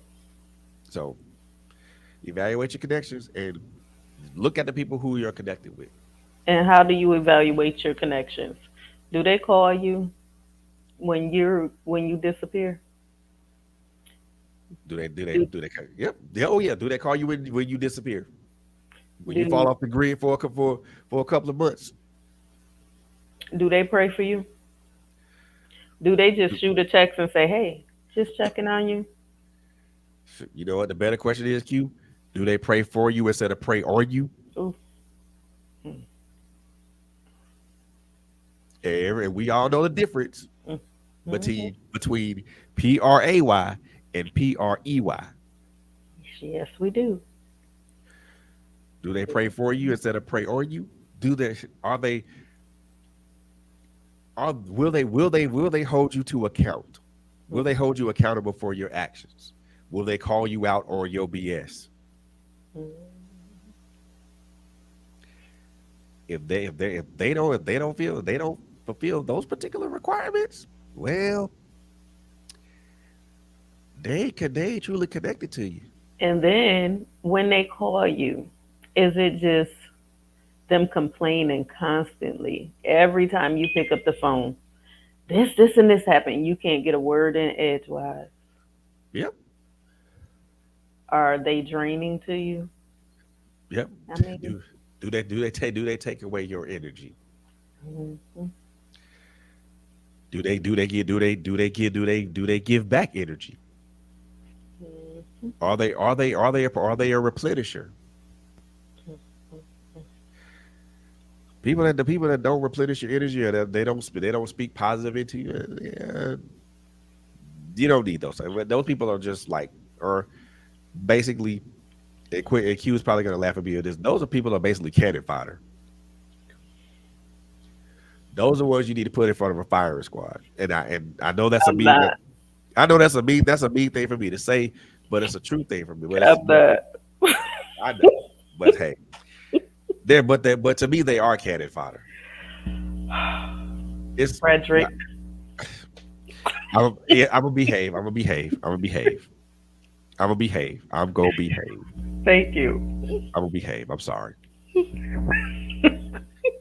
So so I had five, but I think the fourth one the fourth one pretty much we pretty much talked about, really, because I think when we talked about is it you, I think we also talked about things that we need to do to pivot. Mhm. So we're not gonna deal with that one Okay. we touched on that one a whole lot. Mhm. However, this last one I think you gonna like. So Okay. I'm gonna let you see this, but then you probably gonna be like, "What do you mean by that?" Okay. So this last one, y'all, is something that came to my mind last night as I was writing these tenets down. Fred, like his tenants, he a preacher. Not really. Pastor Fred. No, ma'am. I do not consider myself that. So Yes. Yes. I like there, that. so there's going. I'm gonna have to, for those. I'm gonna have to explain this one to y'all because the way it was brought to me and the way I'm gonna present it are probably gonna be different.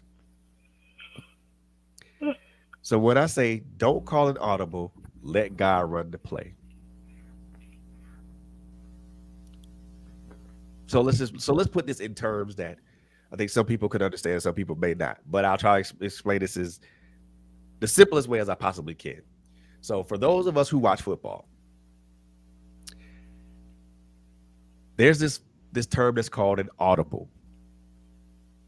A quarterback can come to the line of scrimmage or where the offensive and defensive line meet. If he sees a mismatch or an advantage that he can exploit, the quarterback can call an audible. What an audible is a change of play from the originally called play. That means if the quarterback sees a mismatch that he can exploit or an advantage that he can exploit, he'll audible he'll what they call audible out of the called play. The called play is what was called in the huddle. Now the audible is based upon what the quarterback sees.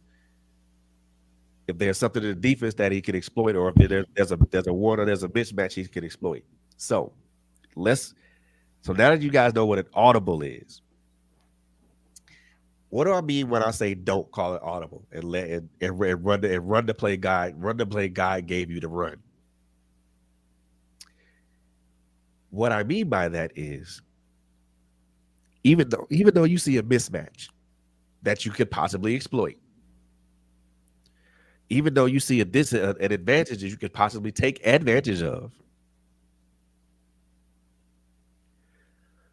run the play that God called.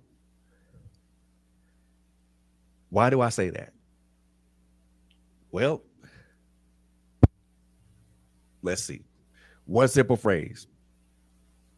It's gonna work. Love it. One simple phrase. It's gonna work. And now I'm gonna put it in terms that now that everybody can really understand.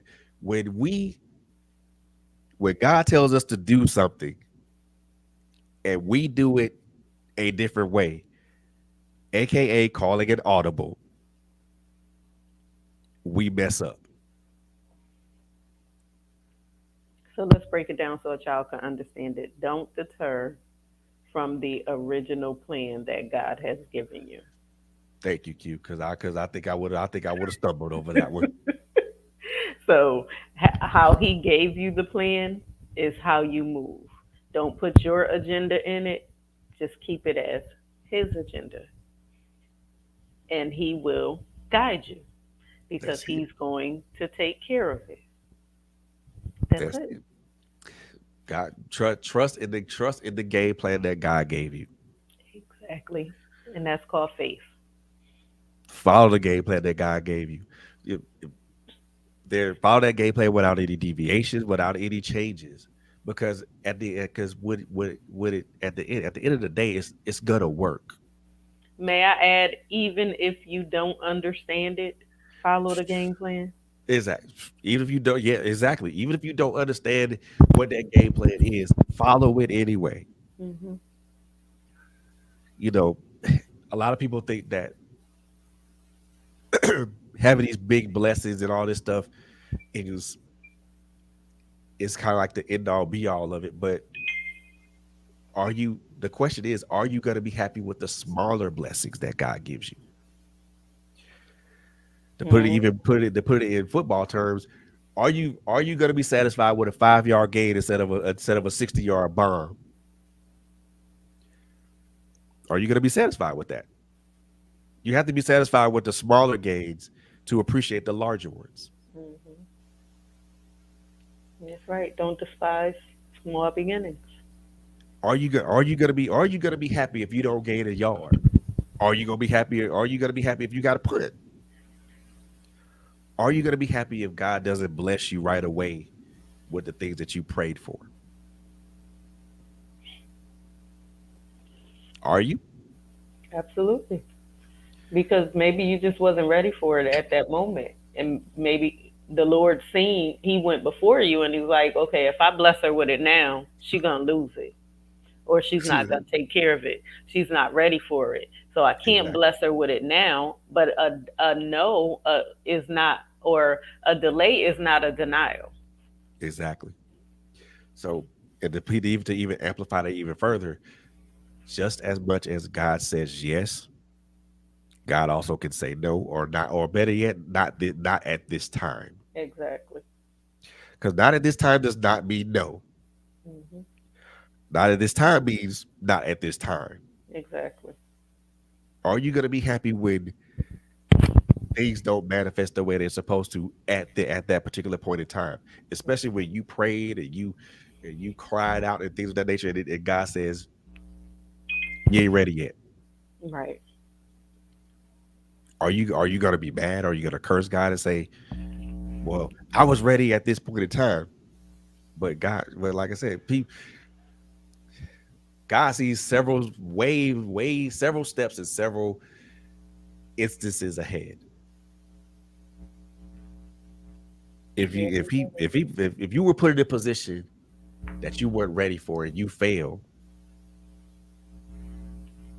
well, that says a lot of that says a lot about doesn't say a lot of it says a lot about who you are. It doesn't say a lot about who you are as a person, but it does speak a lot to where your faith lies. Because if you know, if God put you in a place and you know you ain't ready for it, and then you fall short, it ain't because you didn't try. It ain't because you didn't put all the effort that you could put into it.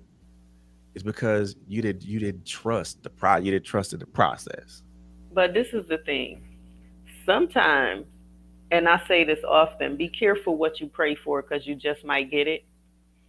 So sometimes the Lord will give you your heart's desire because you keep asking him for it. This is what you want. He's gonna allow you to get it because it may be a lesson in the blessing. Yep, So he allow you to get that thing, and then it's like, how are you gonna handle it? Because you got it prematurely. So exactly. was it your time to get it at that moment? But you kept asking. Yep. And he said, knock, and the door will be open unto Open. you. Seek, Yep. and you shall find. So you knocking, you seeking, you But you ain't, praying for your heart's desire, but and you're you not found it. ready. You got it. Now you can't handle it. You're stressed out. Was it God that actually blessed you with it in that moment? Or did he want to test your faith? Because a faith Yep. that's not tested is not true. That's it. So you have to be careful. You'll know if you are ready for that thing. Yep. It's gonna flow.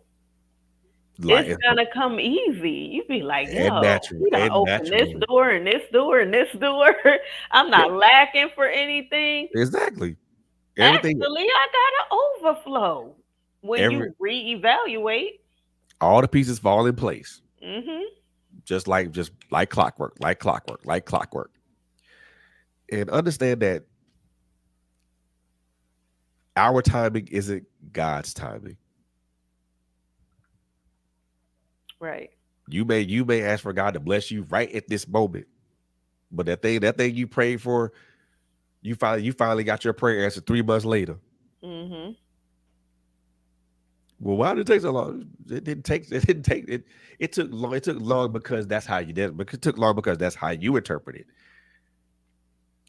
Our sense of time is God's sense of time is different from ours. Yes, one day is like 1,000 years. So don't be like don't be sitting there like you will. It took 3 months for me to get this prayer answered. Did you Nope. see your face? Yep. But was like 1,000 years. Yeah, Yes. it is. That's a long time. But if you but also understand that murmuring and complaining is not following the game plan. Exactly. You're not following the game plan to the letter. There's no to when you're on God's course track. There's no time for murmuring and complaining. Hmm. You don't have the luxury to do that. Exactly. So you don't have so murmuring and complaining should be out of the book. But we as Christian folks tend to do that because we want things to happen on our time, but not God's time. And that Hmm. and but then when God asks, well, what happened to your faith? Hmm. And then we shrug our shoulders and we ain't got an answer for it. When God says, well, you ain't ready yet. Well, I tested your faith and you still ain't ready yet. Hmm. Just run the game plan like it's supposed, like it's been designed. Run the plays like it's designed, like they're designed. Now trust it now. I'll say this: trust and believe. Every once in a while, God will give you the opportunity to call an audible, but it's got to be something that both of you see. Got to be a mismatch that he sees as well as you see. It's got to be something that's going to be advantageous for both of y'all because for you because he has to see the mismatch and the disadvantage just like you have to see it. There's there's this thing that I like to call in concert togetherness. You know, we this relationship that we have with God is a two-way thing. It's not a one-way street. It's a two-way thing. Hmm. You know, we everybody thinks that, I don't know, prayer is supposed to be this large and boisterous. Nah, man. Conversation. Like just like me and you were talking. Hmm. Don't gotta be nothing all drawn out and stuff like that. Oh Heavenly Father, bruh. Hey God, it's me again. That's it. Or hey God, how you doing? It's me. I'm not asking you for anything, but I thank you for everything. Hmm. I thank you for preserving my life. I thank you for giving me the opportunity to be here and be able to present things to people and talk to people. I didn't want to ask you for nothing. I just want to thank you for everything. Hmm. Simple conversation, just That's like it. just like just like me and Q have it. It's But they make it seem like it's this God, this big old grandiose thing. I have no idea why we even got on this. I know why we did. I know why we got toward this. But it's also this is also the important part of how we recenter ourselves. That we understand that our relationship with God is a two-way street. let me ask this: do we recognize when God is speaking to us? Most of us do not. Most of us do not. That And that and I will that say is me included in some instances.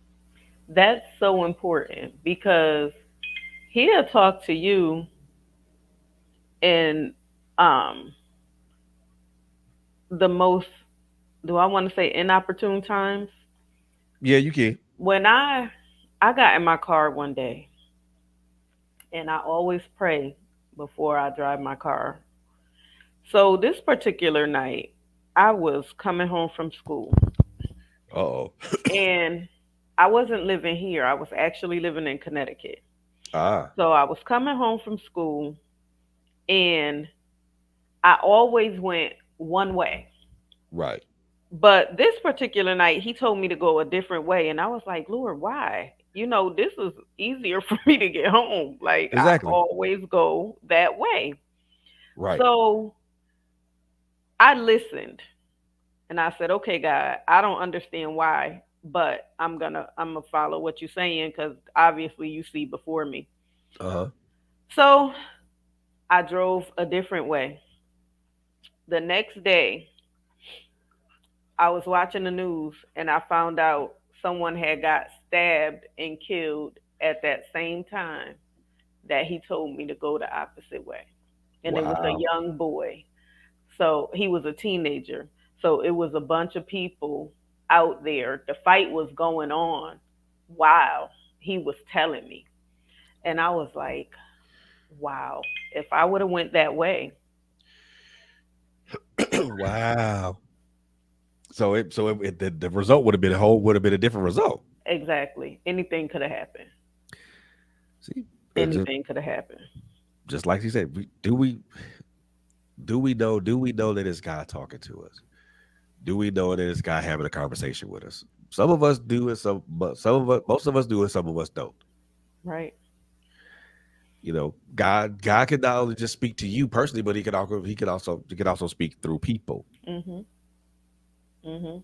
And when he come to you, it's not gonna be him yelling at you. He gonna have a conversation with you. That first voice, that still small voice. I That's remember the I was in a restaurant and I was talking, and this mouth was going. I was with my first husband, and he told me shut up. be quiet. No, he said shut up, and I just Wow. put my head down. I didn't say nothing else for the rest of the night. I just ate my food. Hold your tongue. I just ate my food because I was just steady going. I said, chill, okay, God, chill out. I'm Just gonna shut up. look. When I All say you I is. was scared, Oh yeah, whoo, that quiet voice when they tell you to zip it. I say shut up. I And said, wow. the funny thing about it is like, uh, that is how God will come to you. Mhm. Not these, my child. I need you to just shut up. Mhm. I And need I you to go be to quiet. him like that, Lord. You know it's me. I done messed up again. I need you to be quiet. You know your daughter. I, you know I'm not perfect. Like he already know what you did, so it's no need for me to go to him lying. What am I gonna lie about? Exactly. Why am I gonna try to act perfect? This is how I get my deliverance on. I'm Yep. not perfect. I'm far from it, Lord. You know I was about to choke her. I wanted to pull her through the drive-through. Like, look, Lord. All kind of stuff. Yes. You know I'm working on me, Lord. Even now, if I'm at work and something happen, I'll be like, Lord, I'm working on me. Yep. And he'll just give me the strength to just walk away. You know I'm working on me. That is my thing right now. You Like, know you know I'm what? working on me. At that moment, I need you. I'm working on me.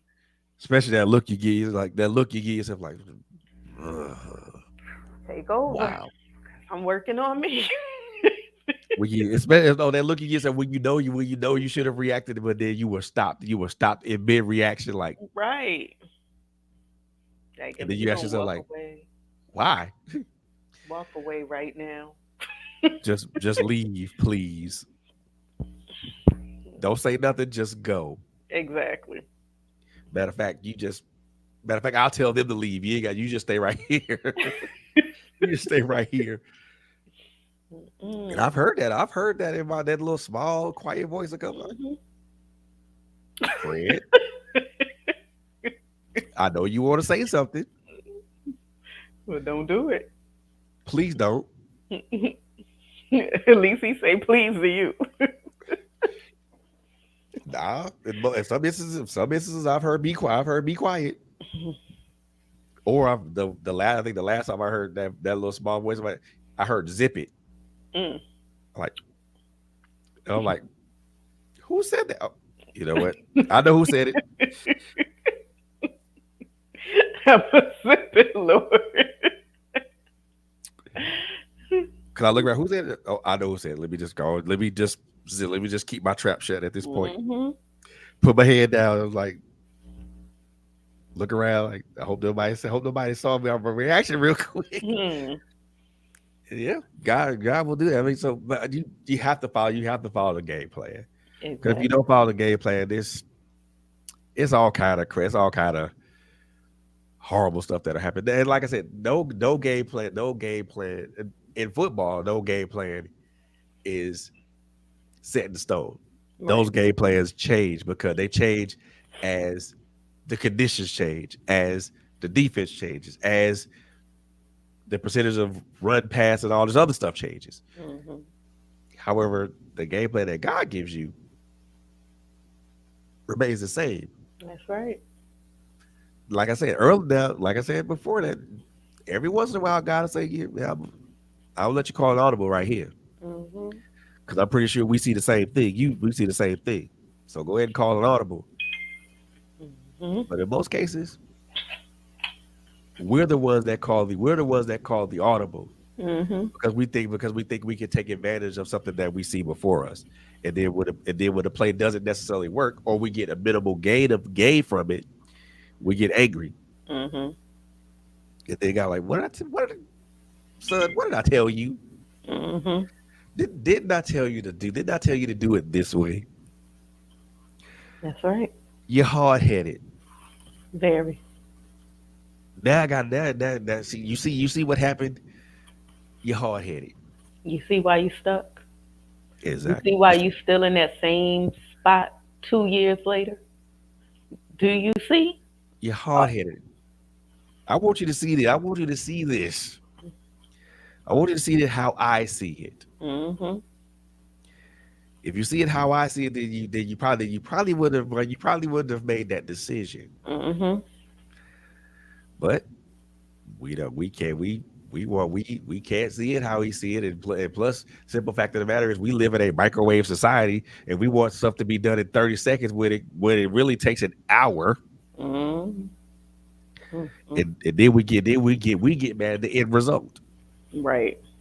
Why you mad at the end result? You the one took the quick and easy way out. Hmm.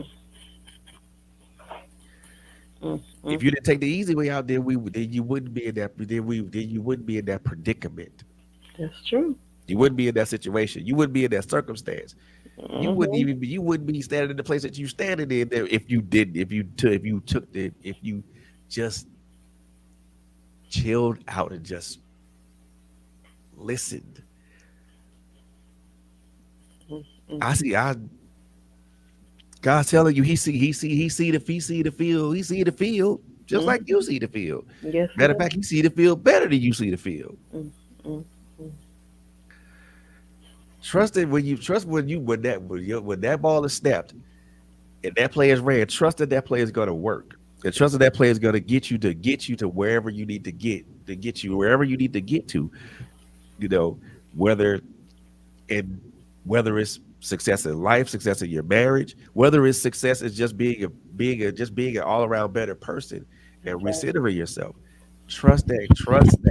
At the end of the day, and I'm good, and I need to say this because it's very important.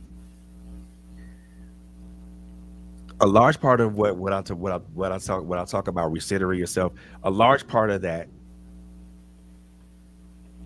goes with a trust in God. The four things that I mentioned are the things that we do that we need to do Mm-hmm. intrinsically. But the but that's like what maybe that's like maybe 10 to maybe 20%. The other 80%, other 80 or 90% is having faith and trust in God that That's He will right. that you that He will make sure that your path that you go on the right path. Mm-hmm. That's right. That you don't miss that left turn at Albuquerque. That you don't miss that left turn at Albuquerque. Mm-hmm. That you don't stray off the path that you're on. Or if you do stray off the path, there's always a secondary path for you to follow. Just trust. And pray.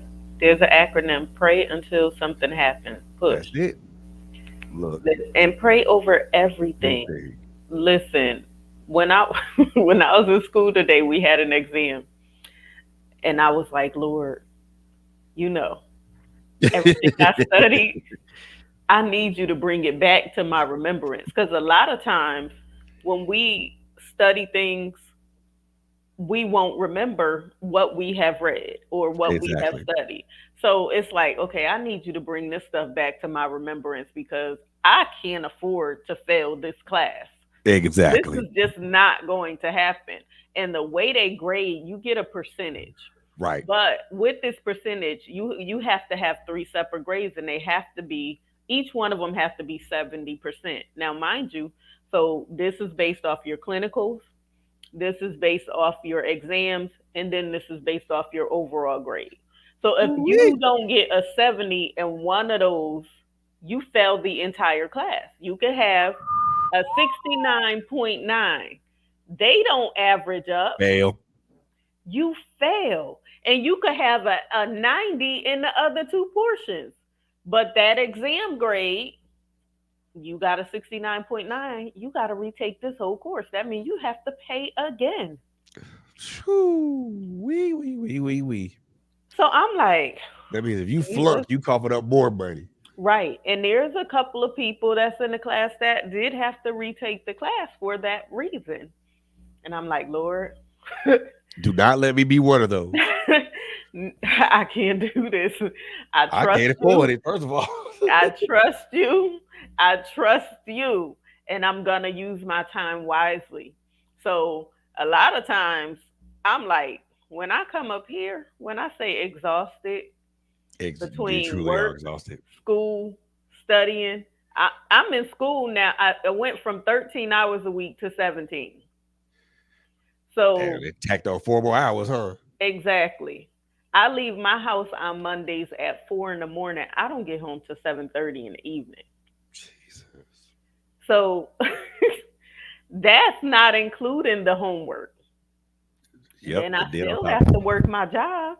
Yep. And then And on then, top of that, you take the time, take time out of your day to come up here with Coco, and then you took the time to come up here with me, and that's something I appreciate. Honestly speaking, I really do appreciate that no problem. because I really do appreciate that because honestly, you didn't have to do it. You could have been knocked out. Honestly, I was in my bed. And I was like, because when you asked us, I was like, I'm already in my bed. And I said, okay, I'm down here in the comments. Let me get up. Let me throw something on. And then let me make And an let me appearance just real go quick. on up here because I'm tired of typing. And Right. what you were saying too, it was just, I was like, okay, stuff is rolling in my spirit. So let me just get up and be obedient because you would Yes. have did it for me. Oh yeah, So for sure, for I sure. know. I know. I'm So I just was like, okay, let me go ahead and get this done. telling y'all, man. Telling you, like Mark Ingram said when he talked about Lamar Jackson when they were playing, big trust, Hmm.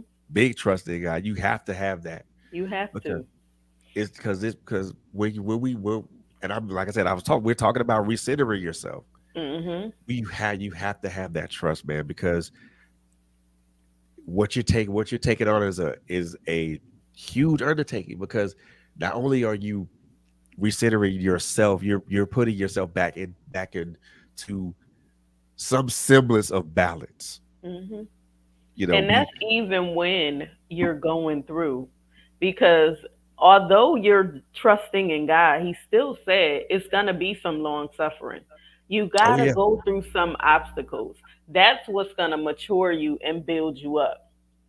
So don't get discouraged through the obstacles. You grow through your go through. man, look, yep, your test is a testimony, your mess is Yes, a message. yes. And you Understand still that. trust him. Yep. Because I'm going to tell y'all, I went through some stuff on last year, big time. But my mentality was, Lord, I trust you. Regardless of what it looks like, I trust you. When I don't have enough, I trust you that you're going to make a way. I trust you. And I promise you, he opened up several doors. Yep. So, I mean, y'all see what Job went through, but he still trusted him. He still trusted him in spite of. Just And we because you are God, I trust you. You're my creator. I trust you. And I look, give you glory. and we got Even when I'm struggling, even when I want to give up, even when I'm discouraged, I trust you. I won't give up. There you go. That's When it. my kids is unruly, I trust you. Listen, And we complain about small stuff, and Joe went through stuff that would probably take out a lot of us. yes, but I trust you regardless. Look, as we wrap this thing up, just understand that your recenter is not is being recentering yourself is not a bad thing. That's right. In most cases, we have to do that because something either we've shifted or we see something we ask our question we ask the question, is it me?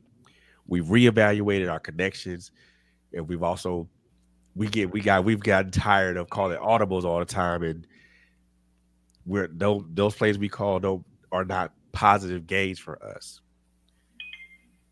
And in order to we have to recenter ourselves. We have this. It is not always a daily thing, but it's something that we have to do, especially when circumstances change, when situations change, when other things change. You don't. It doesn't have to be a traumatic event for you to recenter yourself. You don't have to go through something horrible to reset yourself. That's right. It doesn't have to be something that's so bad that well dang, I gotta do this anyway. So while it doesn't have to be something that you have to loathe in doing. Right. Resetting yourself can be very rewarding That's right. if you allow it to be rewarding. Mhm. Because I said before, all you're doing is putting yourself back into some semblance of balance. Mhm. We as human beings require that to we require to we need that to be able to live. You That's know, right. there's work life balance. There's also balance between like all four of us, me, Quit, Coco, and LHG. We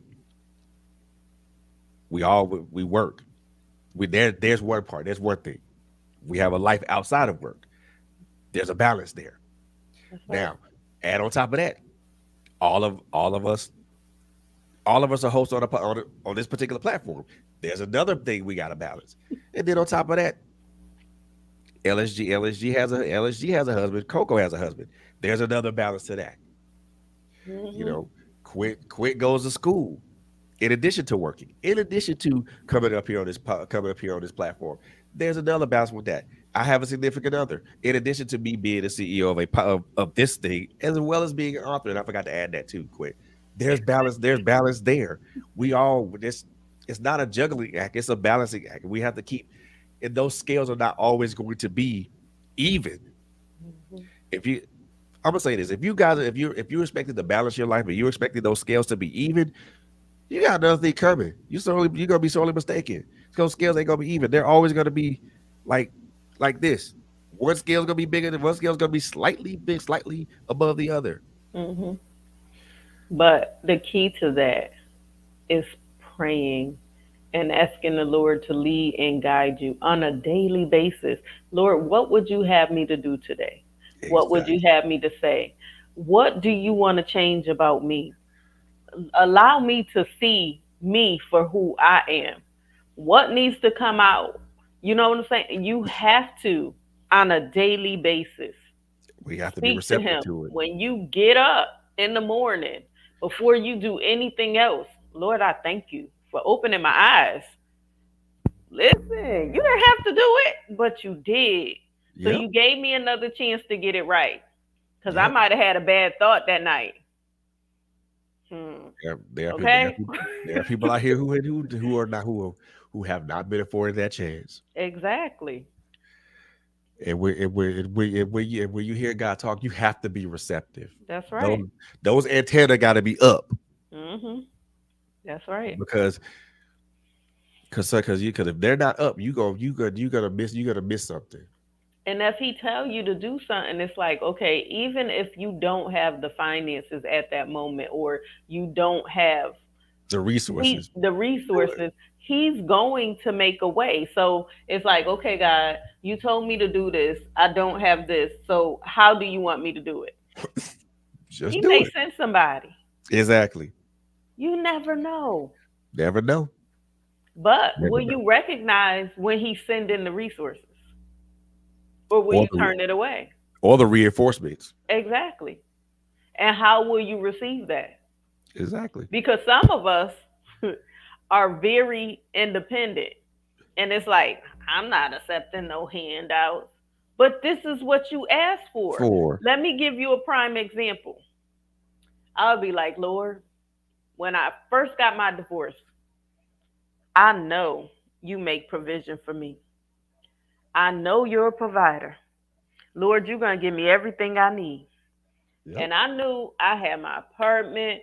I'm working. I got my kids. I'm a single parent now. I need to put food in my house. I got to pay all these other bills. Lord, you a provider. And Yep. my spiritual sister would come to the house and I'd be like, don't put no money on my table. But She do it Lord, you anyway, a don't provider. No, you a provider. She knew I wouldn't accept it. And if I knew it came from her, she lived across the street, so I'm bringing it back. That was my mentality. I was prideful. I had so much independence at that time. you? Oh yeah. So what she Ah, would do would call and say, "Let me speak to Mumu. Mumu, you and Day Day come downstairs." Okay, they come downstairs. She take them to the grocery store and buy a bunch of groceries and wow. send them upstairs. Okay, now I have no choice because I didn't see the blessing when it was coming, or I wouldn't accept it because of my pride. I didn't realize it was a blessing at that time. Or my kid's father, my oldest daughter's father, would come and drop money on the table. I know I couldn't get to him to give it back, or he wasn't going to take it back, period. Nope. But that was the Lord's way of saying, Quint, you got this need. You doing all that you can right now. I'm sending in the resources for you, but you too blind to see it. Or What's you just wrong with big you? headed. What's wrong with you? Exactly. So this is how he was sending in the resources. Don't And slap the hands away. my spiritual mom lived across the street. She'd be like, y'all come on over here, eat this food. She cooking. We was eating over there every day. Like she cooking, I didn't have to cook. They was helping with babysitting, all kinds of stuff. But See? this is how God moves. When He sends in the resources, you have to recognize the blessing that's coming your way. Oh yeah. You And have to. when you recognize it, receive it with an attitude of gratitude because it's a learning experience. And realize that your ladder will be greater than your past. So, in that blessing, he may be trying to humble you. Once again, I was prideful. So, he had to bring me down, teach me some humility. I had to rely solely on him. I It's the couldn't only person rely gonna on do anybody else. I wasn't going to. But it. he taught me how to be able to accept a gift or a It only takes that blessing one bite of when it humble comes. pie right there. Yeah, because I don't want to go through One it bite of again. humble pie. That's Look, right. I don't ever want to go through it again. like you know what? Since you want to act this way, here's this whole humble pie. Eat it. All over again because I know about repeating the cycle. Trust me, ooh, Jesus, and it's not fun because when you don't learn the first time, He will take you through it all over again, and you'll do an entire 360. No, not Like a today. like a spiritual groundhog day. Exactly. I just want to do that 180, turn around, and keep it moving. Yep. You Uh-uh. don't want to keep repeating the same day over and No, over and over again. no, because I feel like you lost a lifetime. Exactly. And at this time, this day and age, in this particular dispensation, nope, you cannot afford to lose. Yes, There's no time to waste. that's right. And I There's don't no have the time to waste. time. And that's Nope. why I said time management is important. You have to understand time is valuable and you can't get it back. A finite resource. A finite resource. So Hmm.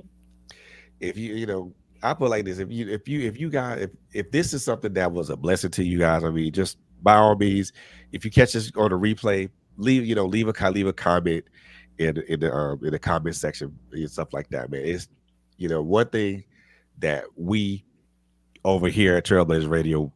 We always do. We put out we make sure that we want to put out content that is life changing but also uplifting. We Right. don't we call it like we see it and we call it like it is, but we most definitely try to be respectful of the things that we put out, the way the people that we're touching. That's So right. I most definitely want to thank my sister for coming up here and just dropping gems over here. Cause yeah, you dropped a few golden nuggets. So I mean, I appreciate that. Well, praise God. Praise God. I most definitely appreciate that.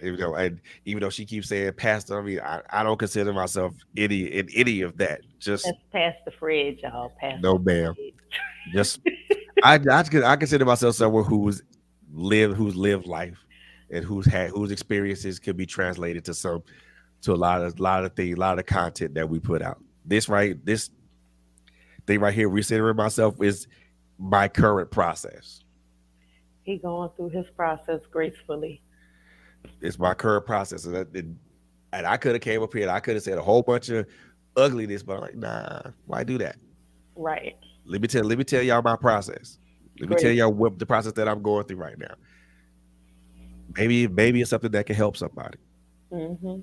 And my hope and my prayer is that it does help somebody. That's right. You know, like I said, we call it like we see it, but we call it like we see it. We tell it like it is, and we tell the truth. We tell the truth. We tell the truth over here and shame the devil over here That's right. because But sometimes you have to move in silence oh and just let God bless. Well, as you keep your mouth shut and the Lord start blessing openly, oh Jesus, yeah, and all you that got to do is thank Him.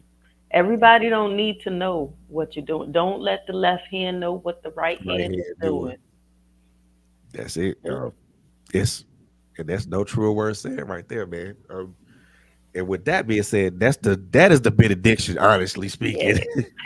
So as we close this thing out, man, look here. We thank y'all. We thank y'all so very much for just tuning in to us tonight, man. Continue to follow us on all of our social media platforms, y'all. But also, you can catch us on pretty much most of our audio streaming platforms. Not too Spotify, Apple iTunes, iHeartRadio, Amazon Music. And pretty much catch us on those on pretty much most audio streaming platforms. Um, Follow us on our website www.trailblazersradio.net. And like I said, there's a LinkedIn page coming soon, and there's also a Patreon page coming soon. So most definitely keep you guys we'll definitely keep you guys in the know about that. Um, and follow all of us on our various social media platforms, man. Um, Follow Quinn on her social media platforms. Follow Coco on hers. LSG. Follow me. We're all over the place, man. We're all over social media: Facebook, Instagram, TikTok. Um, Things that we're all over the place. So follow us wherever we are. Clapper. Flat. Oh, well, I see. I Clapper. am Clapper. Okay. Yes. So Super I guess like live. Super Live. Oh yeah, Super Live for sure. Yes. If you guys Coco and Quit are heavy on TikTok and Super Live. So make sure when they do their Q&A sessions, make sure you are in the place for that. Yes, Because that's tomorrow. Q and okay, A. Q and A. so you heard it here. Q&A is tomorrow. Bring your questions. Bring your questions. Just I'll say this. Please do me a favor. Don't hit them off with heavy stuff. Because God. Ah, not that we can't handle it because we No, no, handle no. it I know. well. The Not that y'all can Lord handle it. But allows us. But yes, it would be nice to have but do with no heavy stuff tomorrow. Good grief. I don't want to get off crying tomorrow, okay? Yeah, exactly. Because the last couple of times I was in the Q&A session with these two ladies, oh boy, heavier than the elephant's foot on your chest. It is heavy, and it was heavy because it was very emotional and low. Oh, you know what? I'm gonna run up out of here, but we- but we but when you do what these two ladies do when it comes to these Q&A sessions, and the results from these Q&A sessions speak for themselves, y'all. We've gotten testimony after testimony of people's lives being changed just by somebody watching a Q&A session, that speaks volumes Yes, it does. to what they do on a daily basis, to what they pour out on a to what they pour out every Monday and Thursday, y'all. And that's not to say the other two people on this platform are slouches either, because LSG's been doing it with her Girl Talk Daily Tuesdays and her Critical Conversation shows. So Mhm. big ups to her. And every once in a while I come over here with a check-in show, or I got an author I'll speak to and stuff like that. So, but we all do our thing here, but we all do it gratefully, we all do it gracefully. Yes. And God gets So all the glory out of all of it. indeed, out of if it because if it wasn't if he didn't have his hand in it, this right here does not exist. It does not. That's So right. I gotta give it all. So I gotta give the glory, gotta give the praise, gotta give the honor and the credit, because if his hand's not in this, it really don't. It really don't. This doesn't jump off the ground. That's So right. I am very grateful for that. And I'm grateful for the people that I am aligned with. Yes. So I Absolutely. really am. But just like Quinn said, tomorrow Q&A session. Uh, be present, be in the place for that. This Friday as well. Um, there's good. We're gonna play. We're gonna replay part one of the Art of Forgiveness. So tune in tomorrow Friday at 6 p.m. Part one of the Art of Forgiveness is a replay. So Mhm. make sure if you missed it, this is your opportunity to catch it again. And also at 3 o'clock, we have a pop up show. We have a guest. She is an entrepreneur and a vocalist. So Oh, she is snappy, snappy. joining us, and it's going to be awesome. She's going to sing for us, and she also does vocal coaching. So, Oh, snappy, snappy. Look at here, yes, y'all. yes. Pop up show, y'all. Pop up show. Pop up at 3. Then my book, as Fred said, we're going to replay part one, The Art of Forgiveness. So if you missed it, catch the replay on that. If you have any questions, you can inbox me. You can get the book from Amazon.com. If you're dealing with any unforgiveness, this book is good to help you to Yep. deal with your forgiveness. Yes, So indeed. Most but definitely do. the disclaimer is it's not for everybody, because if you're not ready, don't get it. Exactly. So make sure that you're ready for that before you decide to jump into that discussion. Um, Exactly. I'm gonna tell you, I'm gonna say this. I've actually watched those. Like the you did how many chapters? You did like 3 chapters already. So thus far. Yes. So I've watched all three of all three of those shows. And yeah, it's a game changer. It is a game changer. Well, bless the Lord. It is a game changer. So like I said, so if you missed part one, Friday at 6 p.m. is your opportunity to catch part one. But make sure you also tune in to the other shows, to where she talks about each chapter of her book. I guarantee you will be blessed. I guarantee you'll be blessed. And I did Also, have a guest um, last week, because we touched on the Jezebel spirit. ooh, Whew. And I'm telling you, you have to deal with that part, because it's similar to the narcissistic spirit. So if you're triggered or ever dealt with any type of control or manipulation, and that's what you're holding on to, we touched on that. So, right, and listen, who yeah. Jesus. So Look y'all here, can read along with us. Y'all can join in the conversation with us. If you already got the book and it blessed you and you want to come on and talk to us about it, you are more than welcome. Just let me know, and indeed, you we'll have sure. you up here. Oh yeah, and don't forget, like I said, we started a couple of shows that are like that were well. I know, like the last couple of weeks, a couple of weeks ago, we started a show called Incest. We're going to continue. We're going to continue down. We're going to keep digging it. We're going to keep digging into that, because it's something that's rarely talked about, and it needs to be brought to fruition. It needs to be brought to light, because there are some people that need to be healed from that, Yes. that is our that is our calling. That is our I don't even call it a job.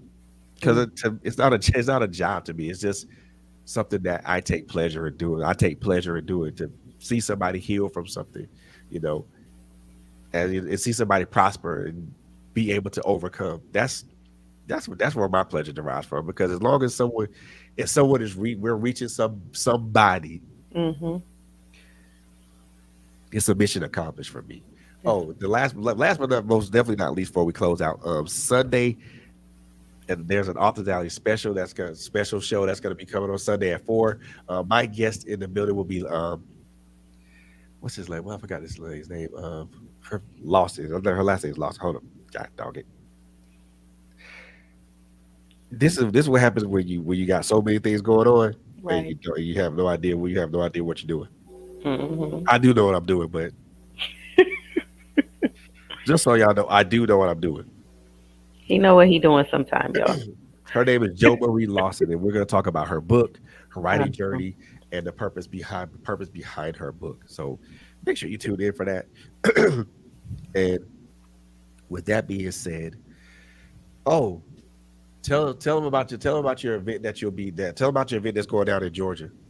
Oh, okay. So I am doing a 2-day conference in Georgia, September 22nd and 23rd. The theme is Your Pain Has Purpose: Reset, Revive, and Restore. We are going to have some awesome messengers that is going to come. We have my pastor, Pastor Andre Mitchell. He is one of our speakers. We have Coco. She is a messenger. We have um, Dr. No, Pastor, sorry, Eva Barber. I'm giving her a elevating people. Pastor Eva Barber, who powerful woman of God.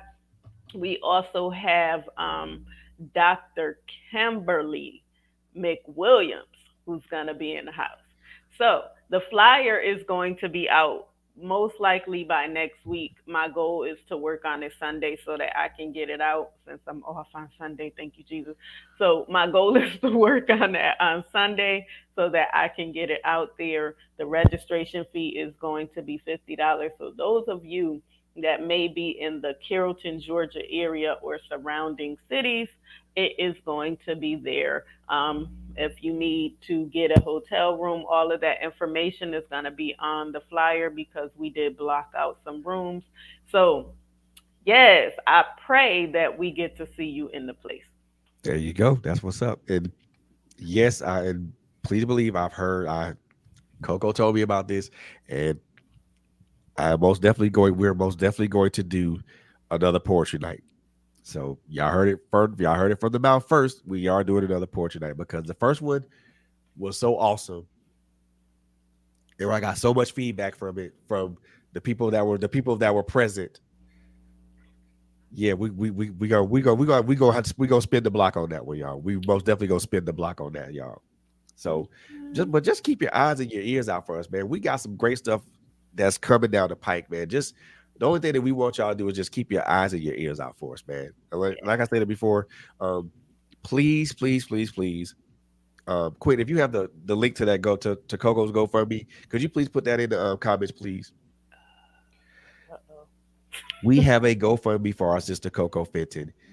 We are trying to raise money to get her some medication, some life saving medication, or a life saving procedure that can save her life and improve her quality of life. We want y'all to take a look. Click on the link that's going to be coming up in the comments, y'all. And please please support. If you cannot give monetarily, like I said earlier, digital currency is just as important. Give Put this out to people in your circle of influence. Let them put that out to people in their circle of influence. We are this GoFundMe is gonna be up until the goal is met. Um, we want to be a blessing to our sister. We want to give her the opportunity to have to take part in something that could not only save her life but also improve her quality of life. And I think when someone's quality of life is improved, their outlook on life is so much better, and it's so much more improved. So don't so please just take a look at the website. Take a look at this website, the link that's right here in the comments. Um, if you feel led to do, if you feel led to give, by all means do so. If you cannot, again, digital currency is great because that spreads faster than actual monetary currency. The more people that know about this, the more people that can share it, and everything else in between. Also, don't forget. Fred, put the other one up. Oh, the other one. Yeah. Also, don't forget about tomorrow, My Life Has Destiny Q&A session. Don't forget about Friday, replay of part 1 of The Art of Forgiveness. Don't forget about Saturday, Critical Conversations with LHG.